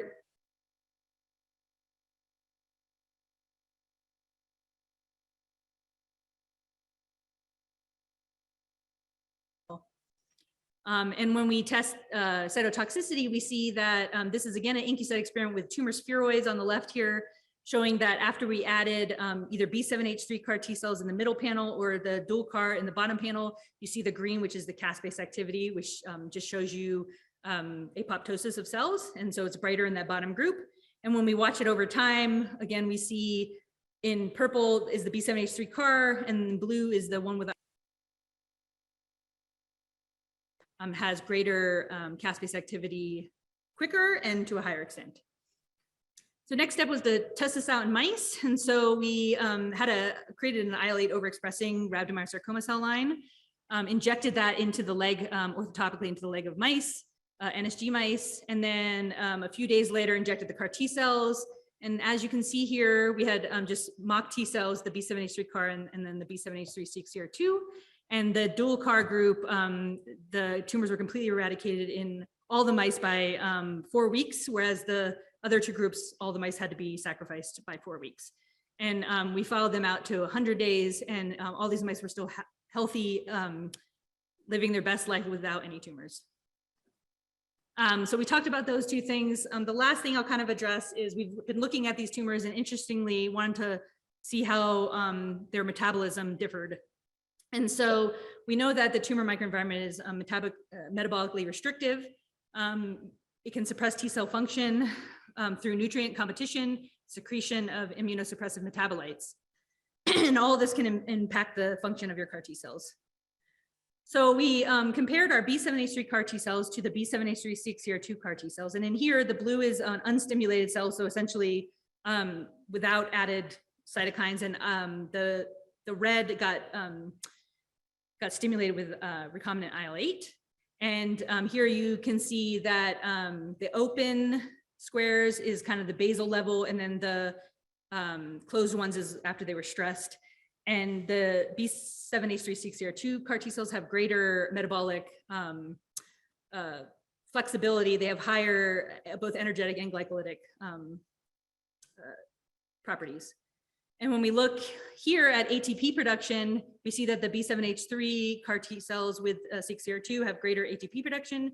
And also in D is a flow plot looking at essentially mitochondrial mass, and the B7H3 CXCR2 CAR T cells have greater mitochondrial mass. So in conclusion, what I've shown is that IL-8 is induced to high levels after subtherapeutic doses. And I will point out that these CAR T cells can be used in a variety of cancers that already are high IL-8 expressing, including many adult cancers. Colon cancer is one, I think breast cancer, pancreatic cancer, prostate cancer. There's a multitude, many of the adult cancers are IL-8 expressing, and B7H3 expressing as well. But you can create these CAR T cells that carry both the tumor target and a homing mechanism can be created. And these CAR T cells home to an IL-8 gradient better than the B7H3 alone. They kill rhabdomyosarcoma better than B7H3 CAR T cells, and they show greater metabolic flexibility to maintain their cytotoxic function despite environmental stress. And it's just all the people that are involved. I went really quickly. I just wanted to mention, we do, I didn't put this data in here, but we have a great collaboration with CSU where we're testing these CAR T cells in a dog osteosarcoma model. Osteosarcoma is a very aggressive tumor, spontaneous in many big dog breeds. And CSU has one of the largest populations of those dogs in the country. So we were currently about to start, hopefully soon get approval to start a clinical trial there with their dogs to test these out.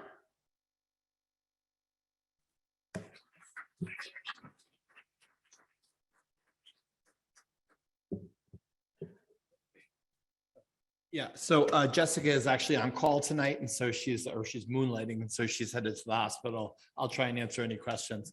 So the next speaker is Eric Kohler, who is a faculty member in the bone marrow transplant and cell therapy group, and he's going to talk about his work on CAR T cells. All right. Hopefully you can hear me. Thank you for the invitation, and slight correction to what Mike just said. I'm talking about mine and some others that I collaborate with because I really wanted to get the full breadth of what's going on. So, you know, really, I want to kind of look down the road. So Manali and Amy will be talking, have and will be talking about what's going on in the clinics right now. but I want to talk to you about what's going on in the labs, which hopefully will be in the clinics in the next several years. So we're 10 years into the CAR T cell era of oncology at this point, which is amazing to say. And this, excuse me, I'm gonna grab this. And this diagram here, which 10 years ago was like science fiction, and now this is cliche to put it up there. But we're taking immune cells out of a patient, genetically altering them, putting them back in, and it's treating their cancer, which is a phenomenal accomplishment. On the right, I have a chart from a review talking about the success of this therapy over the last 10 years, and really I'm highlighting the success in ALL. We've gone from patients who had virtually incurable ALL to giving them CAR T cell therapy and seeing responses in 80 to 90% of patients. And when I say responses, complete remissions in most of these patients. But the other side of the coin is that while we can induce remissions in 80 to 90% of patients with CD19 directed CAR T cell therapy, a substantial number will relapse, and only 50% of patients will actually achieve this long-term remission that we're really shooting for. So what's happening in this group of patients that are relapsing is what is really interesting to me and a big focus of my lab and work. We've noticed, or we've observed, two really main mechanisms of relapse after CD19 CAR T cells in ALL. The first I'm going to talk about is antigen positive relapse, where really the CAR T cells just don't last long enough. They disappear after weeks to months and allow the leukemia to come back. And so, with this in mind, strategies that would improve the persistence of CAR T cells, keep them around longer, have the ability to impact these patients. And so this is a busy slide, but I've been studying how CAR T cells persist since before I even had my own lab back at the NIH with Terry. And when you look at T cells, if you look at conventional T cells versus CAR T cells, this is a mouse model. We could clear leukemia with both of them. But what was striking is that at the end of 30 days, there's about a 50% reduction in the persistence of CAR T cells relative to their natural counterpart. And diving into, I can't go into all the details, but diving into what keeps CAR T cells around in a mouse, we found that constantly being fed new antigen from the bone marrow actually really drove persistence of these T cells. So even though it's inferior to regular T cells, it could get worse if you don't have extra antigen. But this comes at a cost. This comes at the cost of exhaustion. And this pie chart, the darker the piece of the pie here, the more exhausted the T cells are. And so you can see if you're getting persistence by feeding them antigen, you're really driving an exhausted phenotype. If you take away that antigen, you can get rid of the exhaustion, but now you lose your persistence. So how do we approach this? This was really a fortunate encounter when I came here, that I met Mercedes Rincon from the immunology department, and she had been studying metabolism in T cells. And metabolism is very important for T cell persistence. And she had been working on a protein called MCJ, which acts as a brake for mitochondrial energy production in CD8 T cells. And Mercedes had knocked out MCJ from, excuse me, from mouse T cells and found that it restores their energy production abilities. And now, in collaboration with Mercedes and her graduate student Ashley, we started to bring this into the CAR T cell into the CAR T cell field, and we're seeing that with this knocking out of this this protein and improving the metabolism, we can we're starting to see some improvement in the way these CAR T cells function in mice, and more to the point, persistence. So a strategy to get around one of the main mechanisms of relapse that we know of. The other mechanism of relapse that really people talk about a lot is the leukemia adapting. So antigen modulated relapse. In CD19, that's normally loss of the target antigen. With CD22, that's normally a decrease to the level below what the T cells can see. And Manali kind of teed this up before, talking about the new CD19 by 22 CAR that just started its clinical trial here. And so in this setting, this was work by Terry before coming here, designing a CAR T cell product in which a single T cell expressed two CARs, one against CD19, one against CD22. The thought being that if a leukemia cell is going to evade the immune response. Now it has to change 2 antigens at the same time, and that's just less likely. And in the preclinical testing that was done by Haiying in Terry's lab at the time, found that this strategy was quite good at clearing out a mixed population of leukemia that was missing one antigen or the other. But what was really interesting to me was if you had the same co-stimulatory molecule on both of these CARs, you got an inferior response as opposed to if you had these switched. You had a CD28 on the 19 and a BB on the 22. And so Alex Rankin is a pediatric oncology fellow in my lab who's studying why this happens and looking at what does having these 2 different signals on 2 different CARs do to the T cell? How does it change the signal? How does it change the T cell response? And this is a lot of signaling data. We're not going to go through this, but he's noticed some patterns that if you stimulate through one or the other or both, that sometimes stimulating through both, you get the same response as stimulating through just the 19. Sometimes you get an intermediate between the 2. And in the case of Cjun, which is a really important transcription factor for for CAR T cells, stimulating through both was a synergistic effect. So this project I'm really excited about because this comes at the perfect time to set up corollaries for the ongoing 19/22 trials that are going to be run on this campus, and also give us an idea of what the next iteration of this is going to look like. How can we make this better in the future? So that's a good strategy for preventing this antigen modulated escape. But what happens when we're already past that point? What happens when we have patients who got CD19 CAR somewhere or a blinatumomab and they've lost CD19? And again, this is Terry's work from the NIH, where he developed a CD22 targeted CAR T cell, which was great. It put 70 to 80% of patients back into remission, even patients who had lost CD19 from prior CAR T cell therapies. However, these remissions were short-lived in most patients. Most patients relapsed. Unlike CD19-directed CAR T cell therapies, these patients were relapsing because their CD22 level wasn't disappearing, but it was going down to a level where the CAR couldn't recognize the tumor anymore. So I've been investigating this for quite a while, and this is one of,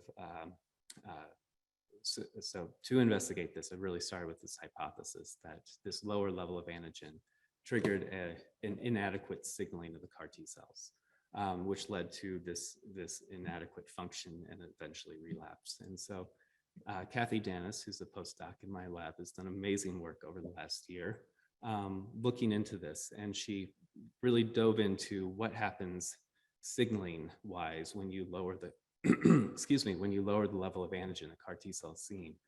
And what she found really is this molecule called LAT, which is essential to T cell signaling, is really really underutilized in the setting of low antigen. And so we thought we can fix that. So we built a new CAR construct. We call it a la carte, adjunctive LAT activating CAR T cells, in which we have 2 CARs on the surface. One is very similar to the standard CD22 CAR, and it's paired with a second CAR that incorporates the LAT signaling domain. And with this, we can take this weak LAT signaling from the standard CAR and we can really boost it. We can fix this, we can restore this.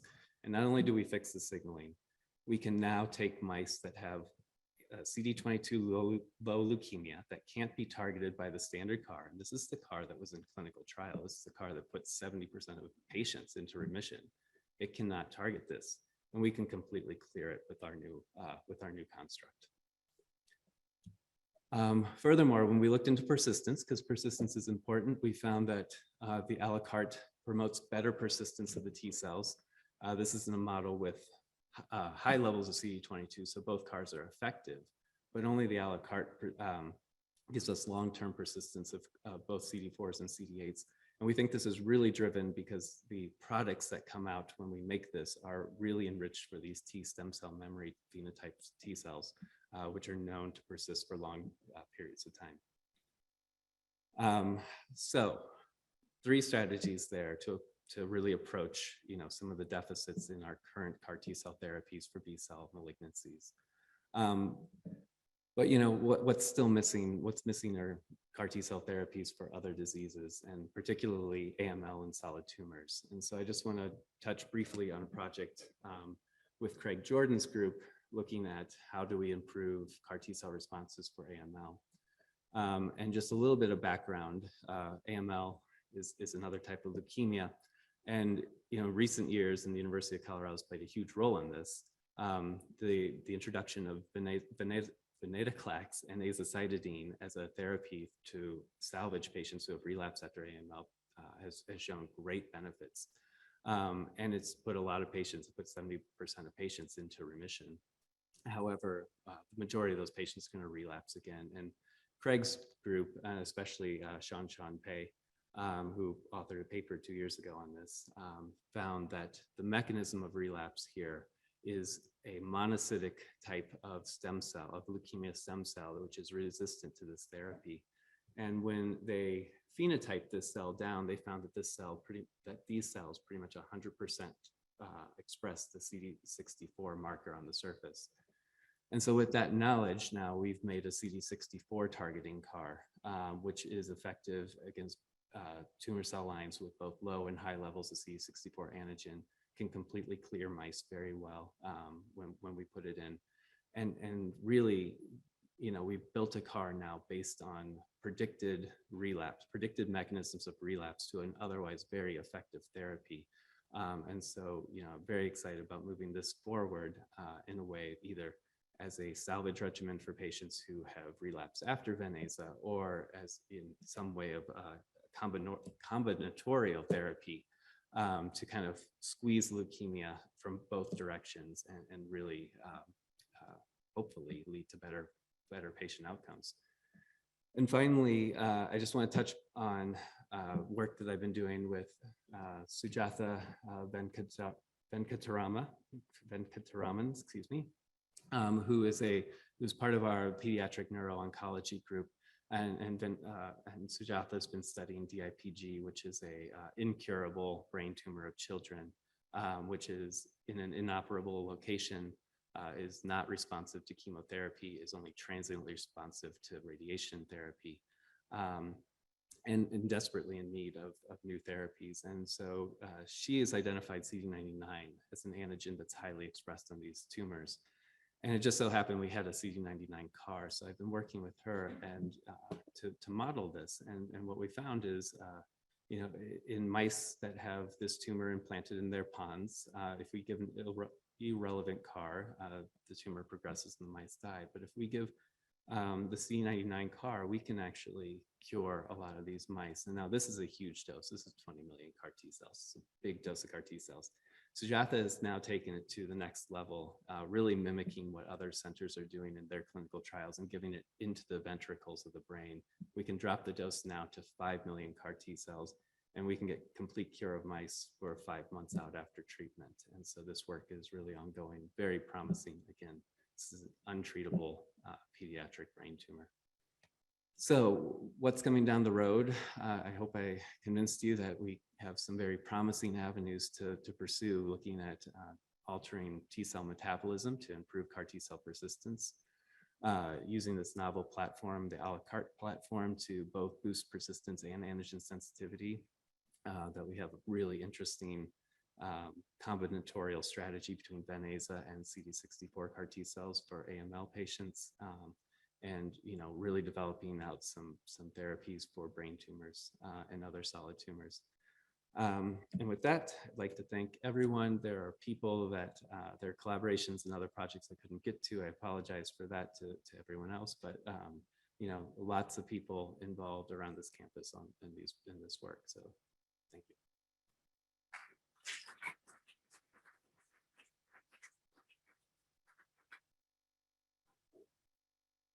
Okay, so the next speaker is Amy Keating, who is the medical director of the Pediatric Bone Marrow Transplant and Cell Therapy Program, and who helps me in every manner possible and runs things in a great way. This microphone's a little messed up, so I can't stand up right now. Oh, gotcha. All right. Good afternoon, everybody. I'm going to take this off for the purposes of the talk. I am going to take a little step back from where Eric was and come back down to campus and talk about what is going on for our homegrown CAR T programs in pediatrics And in the pediatric group, we are focused on relapsed and refractory ALL, so lymphoblastic leukemia. So in pediatric cancer, we see much fewer patients, and our patients have a different representation of cancer types. So the most common type of cancer that we do see is acute lymphocytic leukemia. It is the #1 cause of disease-related death in kids, and again, the most common. It's very well treated by most chemotherapies, but for those who do have relapsed refractory disease, it is a significant problem. And as Eric alluded to, for those who are chemo insensitive, the survival rates are well below 10%. And so when chemotherapy treatments fail to work, we really need to go into a new direction. And the novel approach that's been really highlighted over the last 10 years is immunotherapy. So CAR T cell therapy specifically for kiddos, there's really only one. I'm going to get rid of that. The one CAR T cell therapy that's been approved is called Leclusil or Tisacel. It's commercially available as Kymriah, and it was FDA approved in August of 2017. This was the first CAR T approved, and interestingly was approved in pediatric patients with relapsed refractory leukemia and lymphoma. This is unusual because almost every single drug or therapeutic that comes through is typically tested and approved in adults first. So we were really excited that this came through the pediatrics group first. You'll notice here that this there's an example of the CAR construct here with a CD19 recognition domain, a transmembrane domain, and a 4-1BB co-stimulatory domain. And I know we've spent a good bit talking about the co-stimulatory domain, and I'll do a little bit more today. And then the traditional T cell signaling domain. So this was the initial data that Shannon Maud published on the Tisacel when it was in phase 2 trial. The trial was called the Eliana Trial.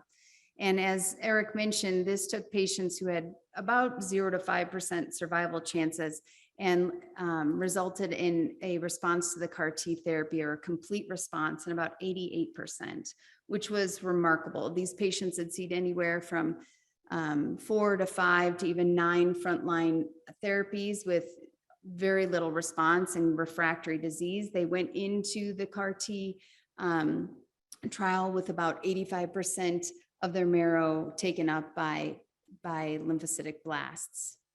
But we noticed that somewhere between 2 to 6 months, there was a large drop off. And in hindsight, this looked to be lack of CAR T persistence.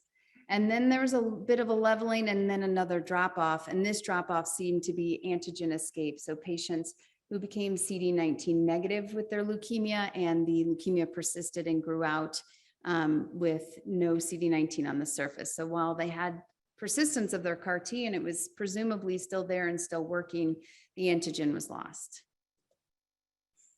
Another very notable part of this trial was the amount of AEs that were considered acceptable. So in many drug trials, if we see 20%, 30% AEs, we all might panic and give up on said drug. In this trial, 100% of the patients suffered an AE, with 88% having a 3 or 4. So 4 is the one that's right before death. And 73% of the AEs were thought to be related to the Tisacel product.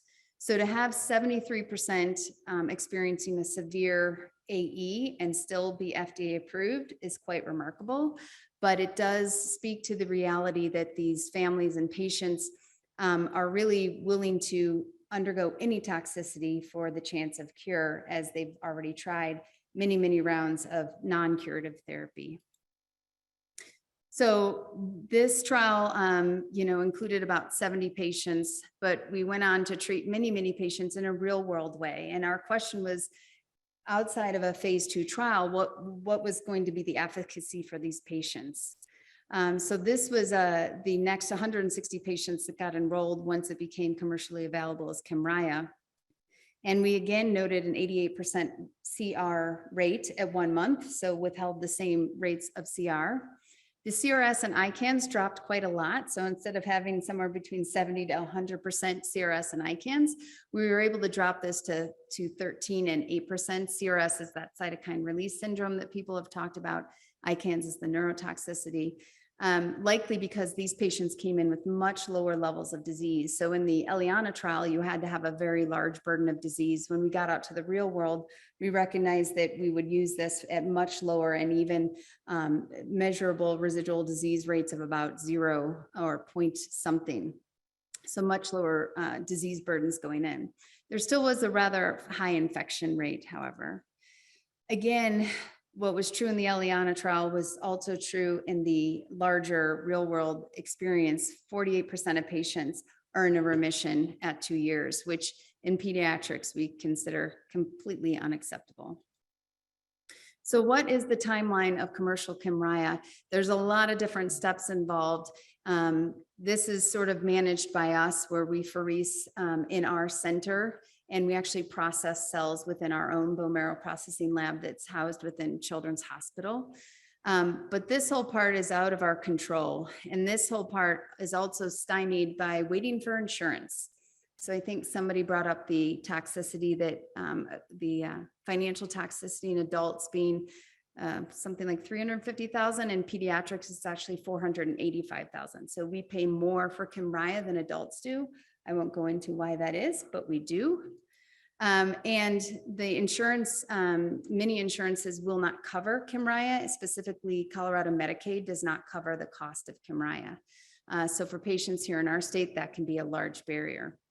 The timeline is also a large barrier in that it often takes 6 to 8 weeks. And I'm being generous here. I've had it take much longer than this because the financial approval can take itself a month or two. And as Manali alluded to, 6 to 8 to even 4 months of sitting with a kid who has active leukemia and not knowing what to do or when to go is extremely troubling. So we had many opportunities to explore here on this campus with regards to cell therapies. One was it feasible and could we get access to cells and into our patients over on the pediatric side? I think many people from Terry to Mike to everybody have mentioned that there's a lot of logistics. And I think some in this room remember a 2-month conversation around a golf cart and how to get the cells on the golf cart and over to Children's Hospital. We decided against golf carts, by the way, but for a multitude of reasons, but just this simple feasibility is a discussion to have. Could we shorten that time to cell infusion? Obviously, we could eliminate the insurance timeline, but could we even shorten the 6 to 8 weeks? Could we at least sustain CRS, ICANS, and infection rates at the same level as the Eliana or better? Certainly, we can do better than 100%. And was our upfront efficacy going to meet or exceed the 80 to 90% that we've come to expect with CD19 directed CAR therapy at 1 month? And then those longer term questions of CAR T persistence and antigen escape, I think are certainly important questions, but really we were kind of focused on these upfront things with this phase 1 and kind of preliminary phase 2 trial. So a phase 1/2 dose escalation with the primary objective to determine the safety and tolerability of what's called UCD19 CAR T infusions, with a secondary objective of determining preliminary efficacy. So the linker domain was exactly the same to the Kymriah commercial product that recognizes the antigen CD19. The 4-1BB co-stimulatory domain, which is associated with prolonged persistence over the CD28 that we'll talk about in just a bit, and then the standard CD3 T cell activation domain. The thing that makes these two different and why we can call it something different and do a new research project is the hinge and transmembrane region that is different between the two.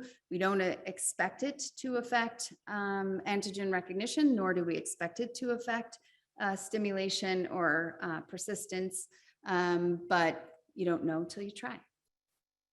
So the inclusion exclusion was 30 days to 30 years, or continues to be on this trial. You do have to have CD19 positive ALL or lymphoma with the last disease evaluation that you could flow for CD19. a performance score of 50% or better. And this is important because some patients who would be typically eligible for transplant may not be able to have a performance score, have enough comorbidities that they can't head to transplant. And so that's when CAR T becomes an option for them often. They have to have ALL or non-Hodgkin's lymphoma that's relapsed at least 2 or more times. Any point post-transplant is refractory to upfront standard therapy, or where transplant is indicated and the family wishes to not proceed with transplant. They can't have an active uncontrolled infection or graft versus host disease, or have an organ dysfunction that would preclude them, or where the clinical team feels like they wouldn't be safe to tolerate the chemo or the cytokine release syndrome that's so common. So in this phase 1, we had a dose escalation. We were starting at this dose of 3E5 CAR Ts per kilo.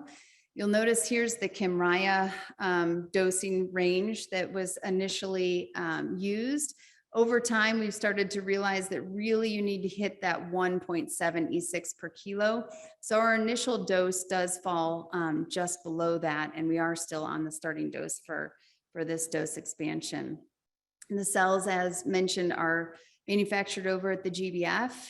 This was a Bayesian design and has transitioned over to 3+3 for a variety of reasons. But again, given the large amount of AEs that are seen in these CAR T trials and the tolerance for AEs, the DLTs, the dose limiting toxicities, are written somewhat unusually. They have to be possibly related, that's typical, within the first 28 days after the infusion, and they have to be greater than or equal to grade 3, but there are these exceptions. So these allowable and expected toxicities, things like CRS that is controlled, ICANS that goes away on its own or isn't too high of a grade, are all acceptable and are not considered dose limiting. They are, of course, reported as AEs, but are not dose limiting. So our first 3 patients have been infused successfully, and I will go over a little bit of the data here. So you can see apheresis on the 1st of March, chemo start, and cell infusion all within about 22 days. Here we have the 3rd to the 26th to the 1st, so all within a month or 4 weeks, just under. From the 5th to the 18th to the 25th. So successfully infused cells under 20 days from apheresis, or within 20 days.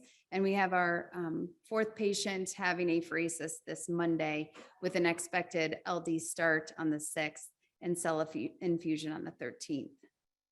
For the first 3 patients who are several months out, we have some safety data. The first patient did suffer CRS grade 2, which is not a DLT, had no ICANS, but did have an infection. Unfortunately, this patient came in with a multitude of infections coming in that were, we thought, well controlled, and then suffered a bacteremia event, which is quite typical, but that was a dose limiting toxicity. Patient went into a CR at 1 month and was MRD negative through 6 months, but did die of disease at about 1 year after infusion. This disease was CD19 negative, so he suffered an antigen negative relapse. Patient 2 had no CRS, ICANS, or infections, and is at 6 months was in a CR and MRD negative. They're now disease-free at 11 months and doing well, and we'll see them next week for their 12-month evals. They did lose their B-cell aplasia, so this problem of persistence persists. So they did have B-cell aplasia through the 3-month check, but from 4 months on, no B-cell aplasia, indicating loss of the CAR T likely. And then, hopefully Lindsay will tell us a better way to assess. Well, there's loss of the CAR T with her next talk.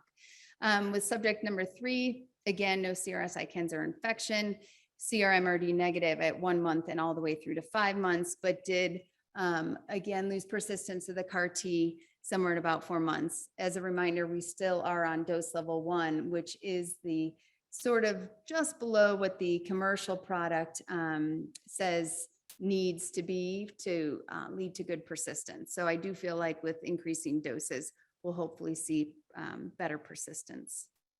So I feel like we've been able to solve the golf cart issue and prove that feasibility and access to cells is a thing we can do here on this campus. that we can definitely shorten the time to cell infusion. And this has a potential impact to our patients that is very clinically significant and should not be underestimated, although I did not spend much time on it today. CRS, ICANS, and infection rates are very similar and right now are in great place. In fact, very, very little dose-limiting toxicities. Of course, we still have many more dose levels to explore, and I would expect to see more CRS as we increase our dose. Our upfront efficacy shall see as time goes on and what the persistence and antigen escape looks like. And I think the ways we approach this is through what Eric has started to talk about, which is multi-antigen CARs. So this again is Terry's development and his slide. Thanks, Terry. But you can see the typical leukemia cell in pediatrics expresses both 19 and 22. And when you target it with a monovalent CAR against only CD19, these cells evolve and lose their 19 and have only 22. So if we go in up front with a bivalent CAR, or in this case, a bicistronic CAR that has the ability to target both, could we either decrease antigen escape or even improve persistence? So the development of the UCD19 by 22 bicistronic is a little bit different. So we have the same upfront CAR here that we have for the UCD19 with the same antigen domain. It has a different hinge and it has the CD28. So the CD28 co-stimulatory domain is more the burn hot and burn out, a little quicker sort of domain. Well, the 22 has, of course, a different antigen recognition domain, and then the 41BB that's associated with longer persistence. So the whole goal is, can we prevent or even treat CD19 negative relapse because we're targeting CD22? And can these different co-stimulatory domains change our persistence? And so the trial design for the 19 by 22 CAR T in pediatrics is again limited in this case to just leukemia patients. The cells will again be manufactured at the gates. We'll have a Bayesian design, and the DLTs are very similar to the UCD19 CAR. But the things that are a little bit different is we will have a different starting dose. So I alluded to, I think we're effective and persistent. So we're going to petition the FDA to start at a slightly higher dose than we did in previous. And the other thing that's also different is that we'll be treating previously CAR T exposed patients. So patients who may be CD19 negative, as they've already been targeted with a CAR T directed at CD19. So those patients will be included as well as the naive patients. And we hope to begin enrollment as soon as the first 3 get through the adult side, which we anticipate will be Q3 of this year. So lots of acknowledgements over the years of people who have helped get these trials and get the proverbial golf cart over to Children's Colorado. And I thank everybody for their time and attention, and welcome any questions during the panel discussion.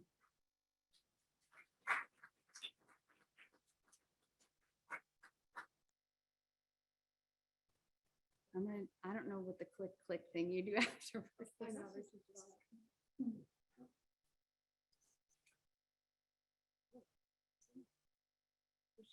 Amy, how did you hide it? Amy likes that as well.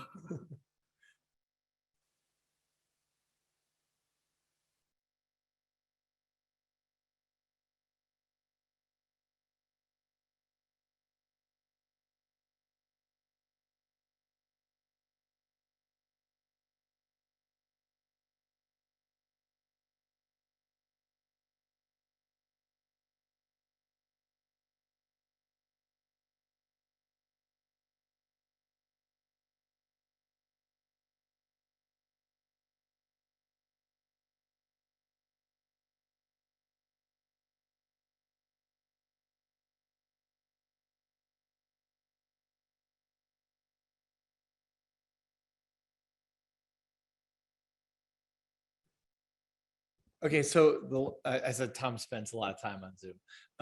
So the last speaker is Lindsay Murphy, who is a third-year hemonc fellow in Terry's lab, who's going to talk about new ways to monitor CAR T cells in a better way.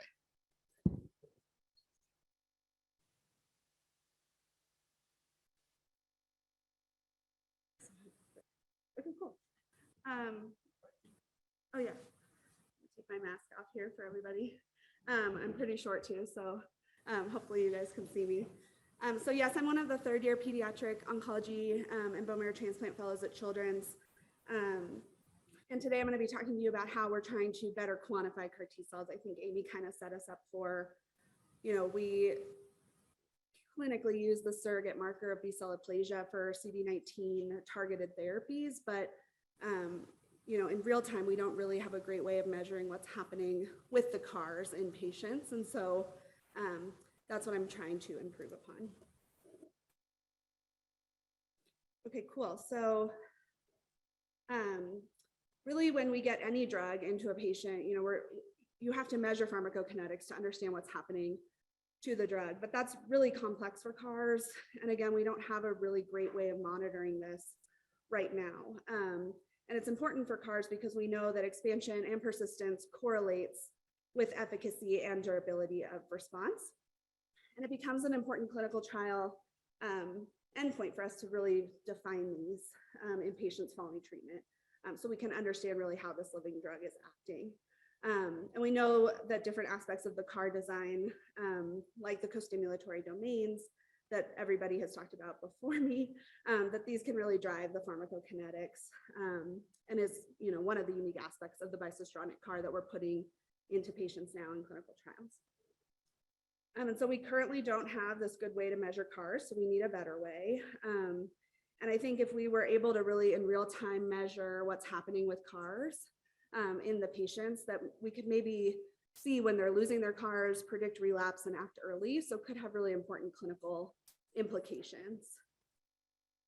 So, we just talked about why we want to measure them in patients, but we've also been able to use digital PCR to quantify vector copy number, which I think the GBF folks and the quality control people have to report on. This is one of the FDA regulatory requirements for reporting on transgene copies within the product before you release it to the patients. And so really the goal here is to limit the number of vector insertion sites into the host genome, because oncogenicity due to insertional mutagenesis is a potential concern with the vectors that we're using for genetic modification within the CARs.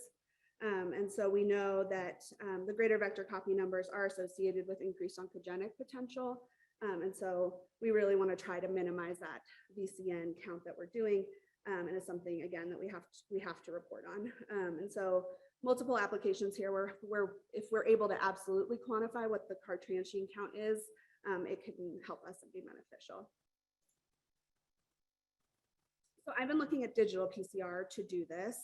Up until now, VCN assessments and pharmacokinetics, looking at CAR samples of patients, these have previously been performed with quantitative PCR as well as flow cytometry, but there's limitations in both of these. And I'm going to just directly compare the PCR techniques for you, but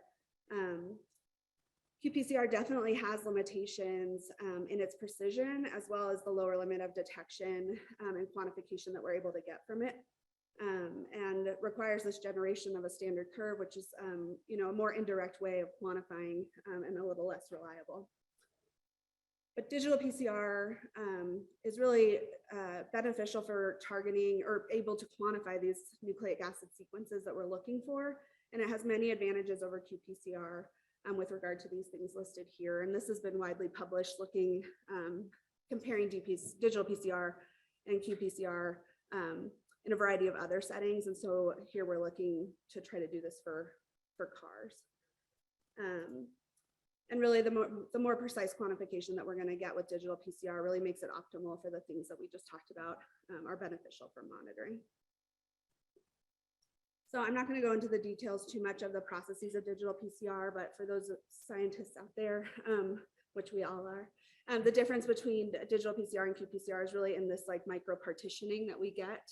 And so you have the sample is genomic DNA that you put in, and it gets partitioned into these really small volumes that then you perform PCR within that volume.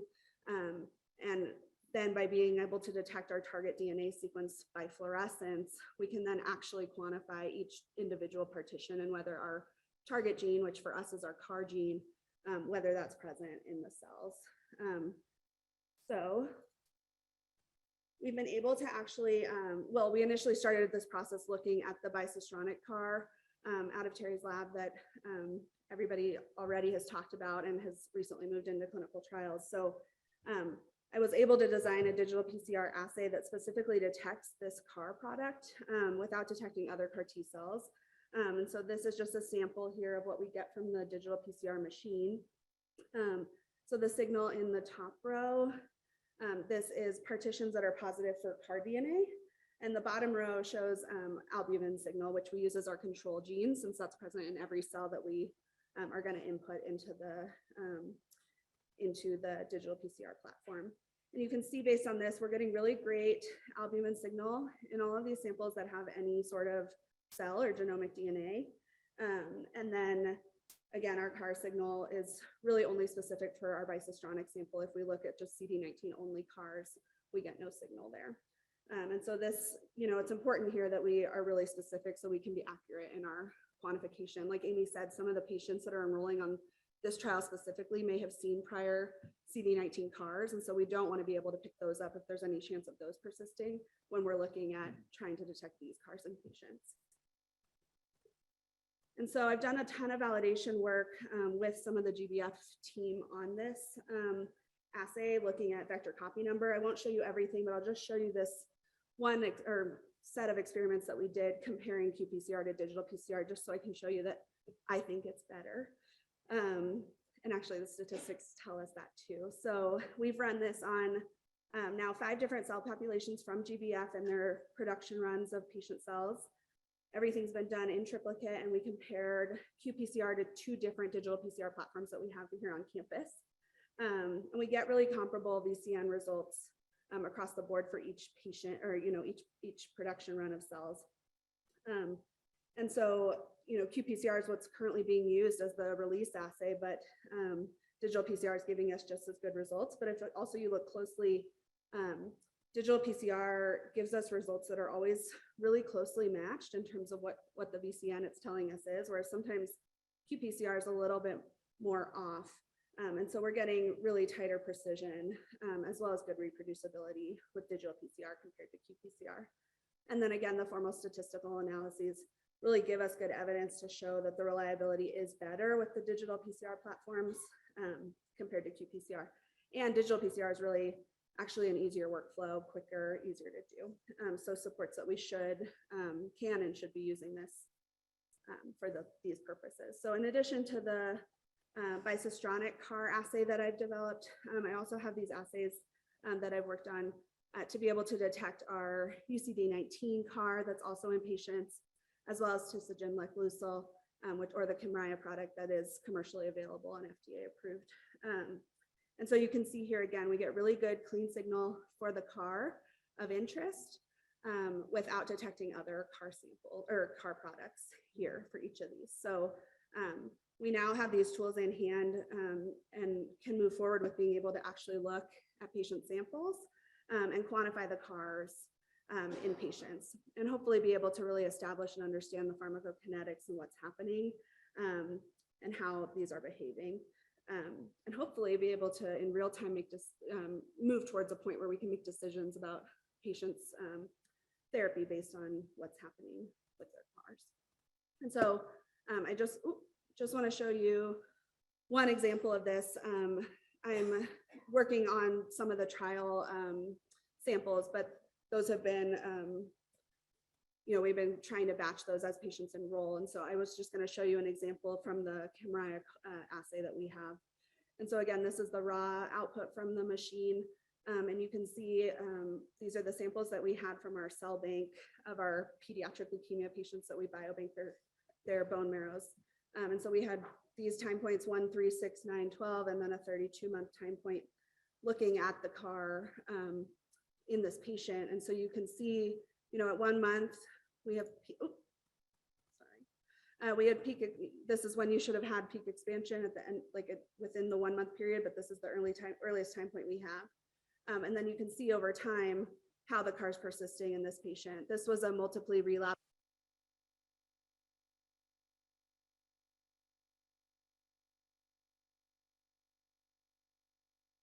Months, still did have B-cell aplasia, which we can also see with our CAR persistence, and is doing great clinically, has not received any further therapies. But this is just an example of what we can do. And we're going to start prospectively looking at this in patients and get real-time data on what their CARs are doing and kind of track that, which I think will be really interesting.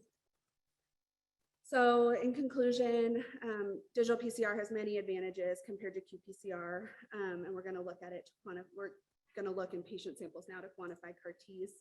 I have developed all of these assays so that we can specifically detect and quantify those. And then I didn't get a chance to really show you all of the data, but we did demonstrate that digital PCR gives us accurate, precise, and reproducible quantification of unique transgenes.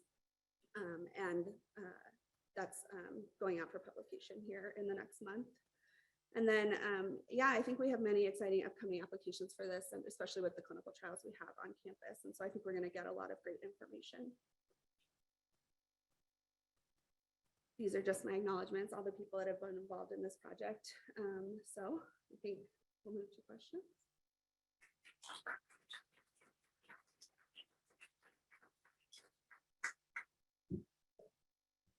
So before we move to questions, I was just going to say that our 30th president, Calvin Coolidge, said that without organization, you have a mob, and with organization, you have a fine tuned army, or something to that effect. And so I think there are two people who really spent a lot of time organizing: Chanel from CTOP and Jordan from GBF. So we should all thank them very much for all the hard work and to prevent us from being a mob. So maybe we'll go to questions at this point, if there are any questions.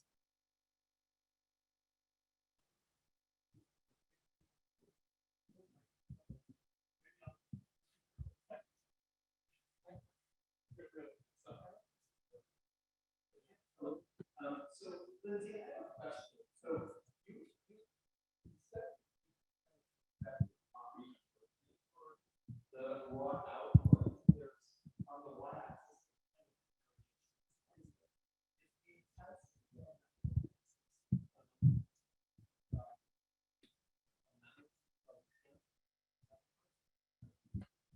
Yeah, it's based on copy number from, is this working? I don't know. Yeah, it's based on copy number that we can detect. And so there, it is pretty tight in terms of what the y-axis is.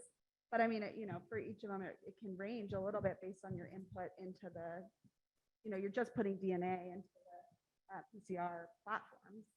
And so, we have to kind of do triplicate and almost guess a little bit on what the VCN is. But when we compare it across platforms, we're able to get really consistent results and show, that we're confident in that VCN number.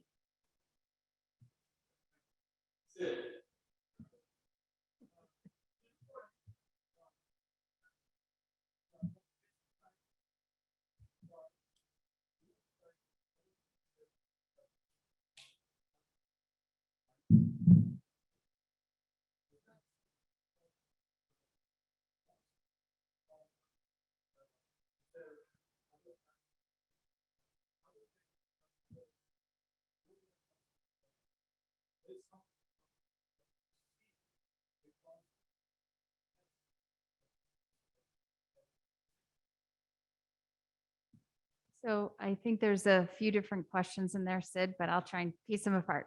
So the first one is, are the toxicities we're seeing because they're so previously treated and so ill from their previous treatment? And perhaps that's part of it, but I really think most of what we're seeing is immune toxicity.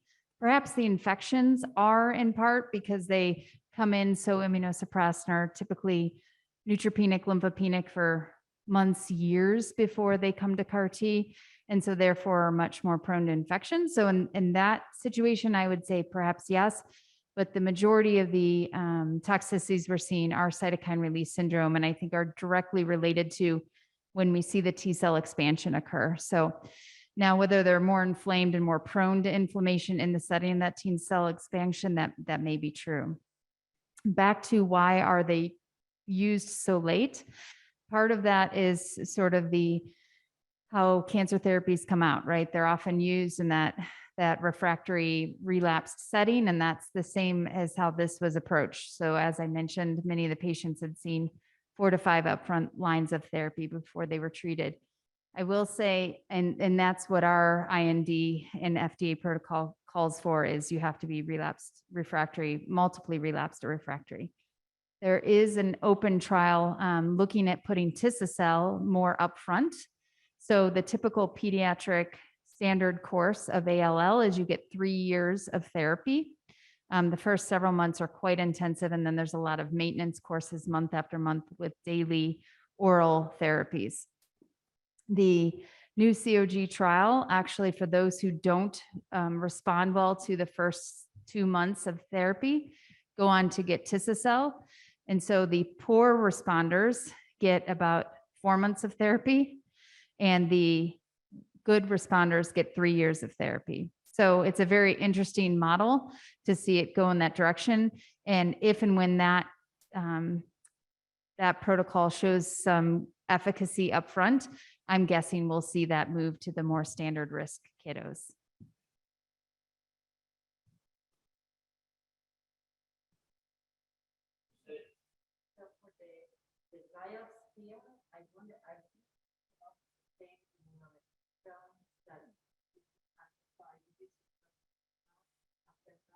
Yes, so the first question is the lymphodepleting chemotherapy.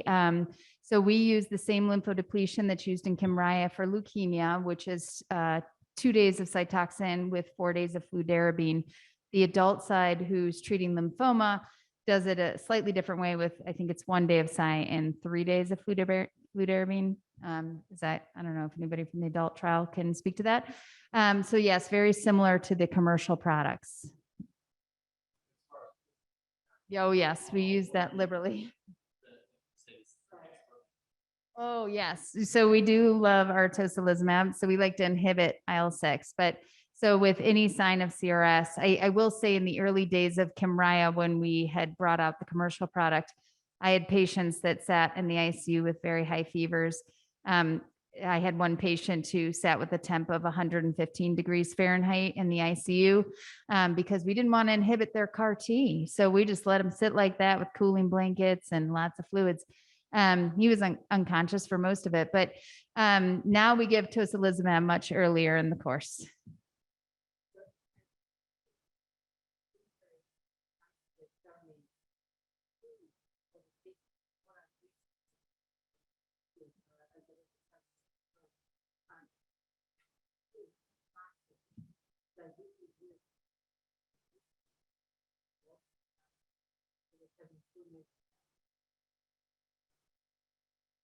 Yeah, so we do. So the question is if there's a way to predict who's more at risk for the CRS and the severity of the CRS. We do have some clinical indications. So having a very high disease burden is particularly associated with higher rates of CRS.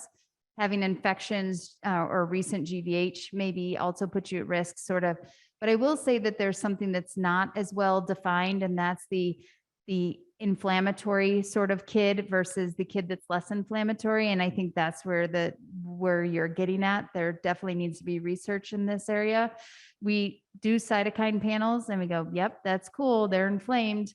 But the cytokine panels thus far aren't informative beyond what we can also figure out clinically.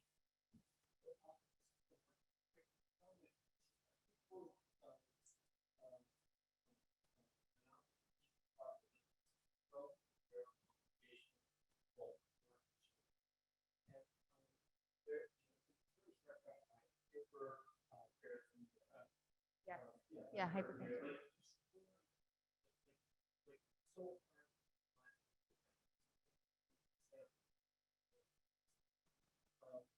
And so it's associated very well.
I mean, we have been doing immunotherapy for neuroblastoma for several decades, but not with a cell construct, with an antibody construct. That's a unique pediatric tumor.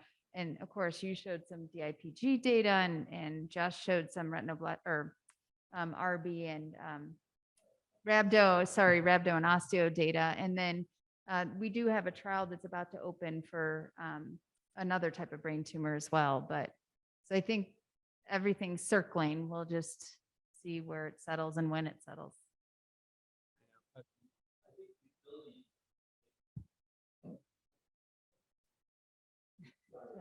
No, that's fine. So, one of the reasons that this worked in leukemias first is we had the advantage of targeting an antigen that when it wiped out the entire normal population of cells that expressed it, we were fine with that. You can live without these cells. Arguably how well, but you can do that, right? And we don't have that luxury with most solid tumors right now. So new strategies are going to have to really emerge where it's not just an antigen that we target, but a combination of antigens, or one antigen but not another antigen, to really hone in on these things. Once we have the targets, then we'll see where the technology can actually go. But it is a possible, it is going to happen. For every solid tumor, I don't know, but for some of them, definitely. And there's signal out there. There's signal in brain tumors. There's signal in DIPG. It's possible.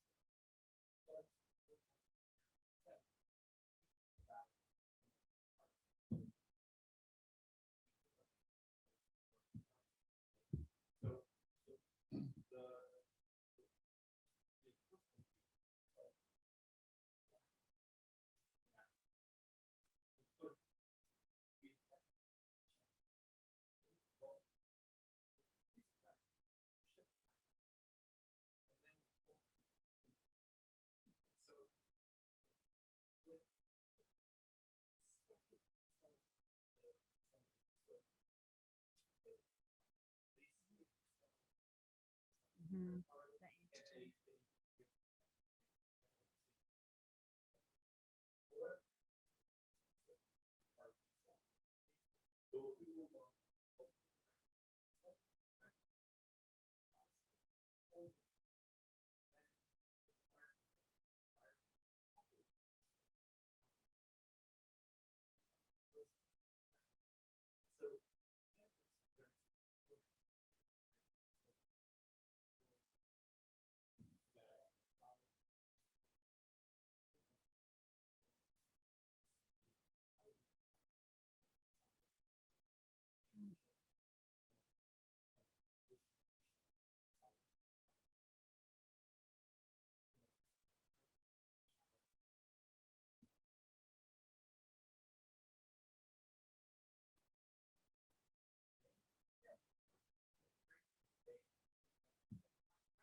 Yep.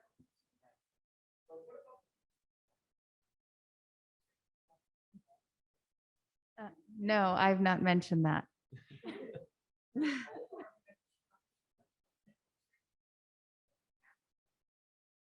I do not know. Sorry, James, I'm not being vague. I really just don't know.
And of course, they set it based on what a transplant costs. So I think there's some thought that, oh, you're saving money over what would cost to go to transplant. And my understanding is kids cost more is because they have longer life from it. They get more from it. And so they charge more for it. And they also set aside more slots for pediatrics specifically. And so you pay a premium for those slots. That is true.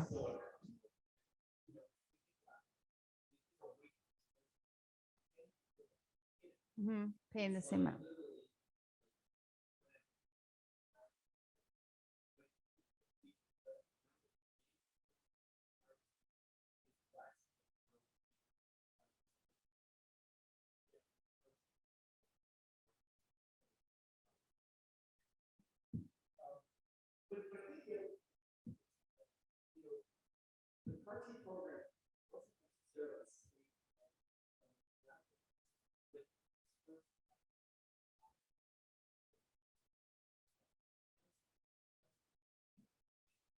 And the 3 children that we have treated would not be eligible for Kymriah at any level. So they were able to be treated with UCD19 targeted therapy because of the availability of UCD19. Otherwise, they would not have had other options.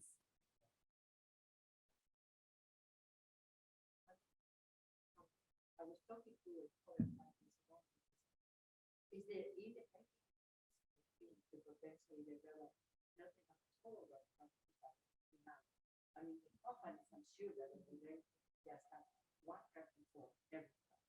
And that would be the way to reduce the cost. Yeah, so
yeah, no, I'll echo that.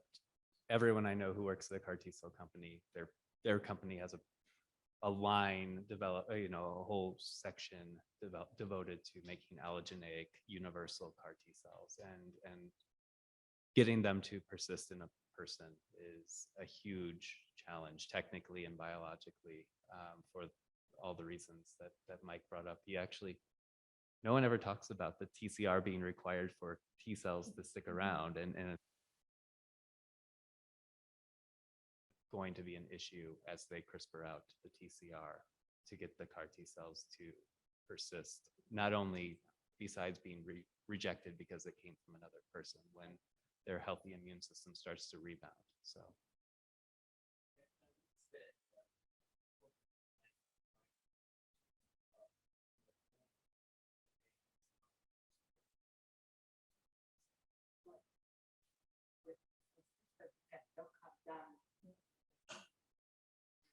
Yeah, they said that basically.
So yeah, it's a huge question. Clinically, we're probably not there yet where we could look at them and make a clinical judgment based on what we see. But I mean, we're not going to get there until we do the research. And yeah, there's going to be hints in that, you know.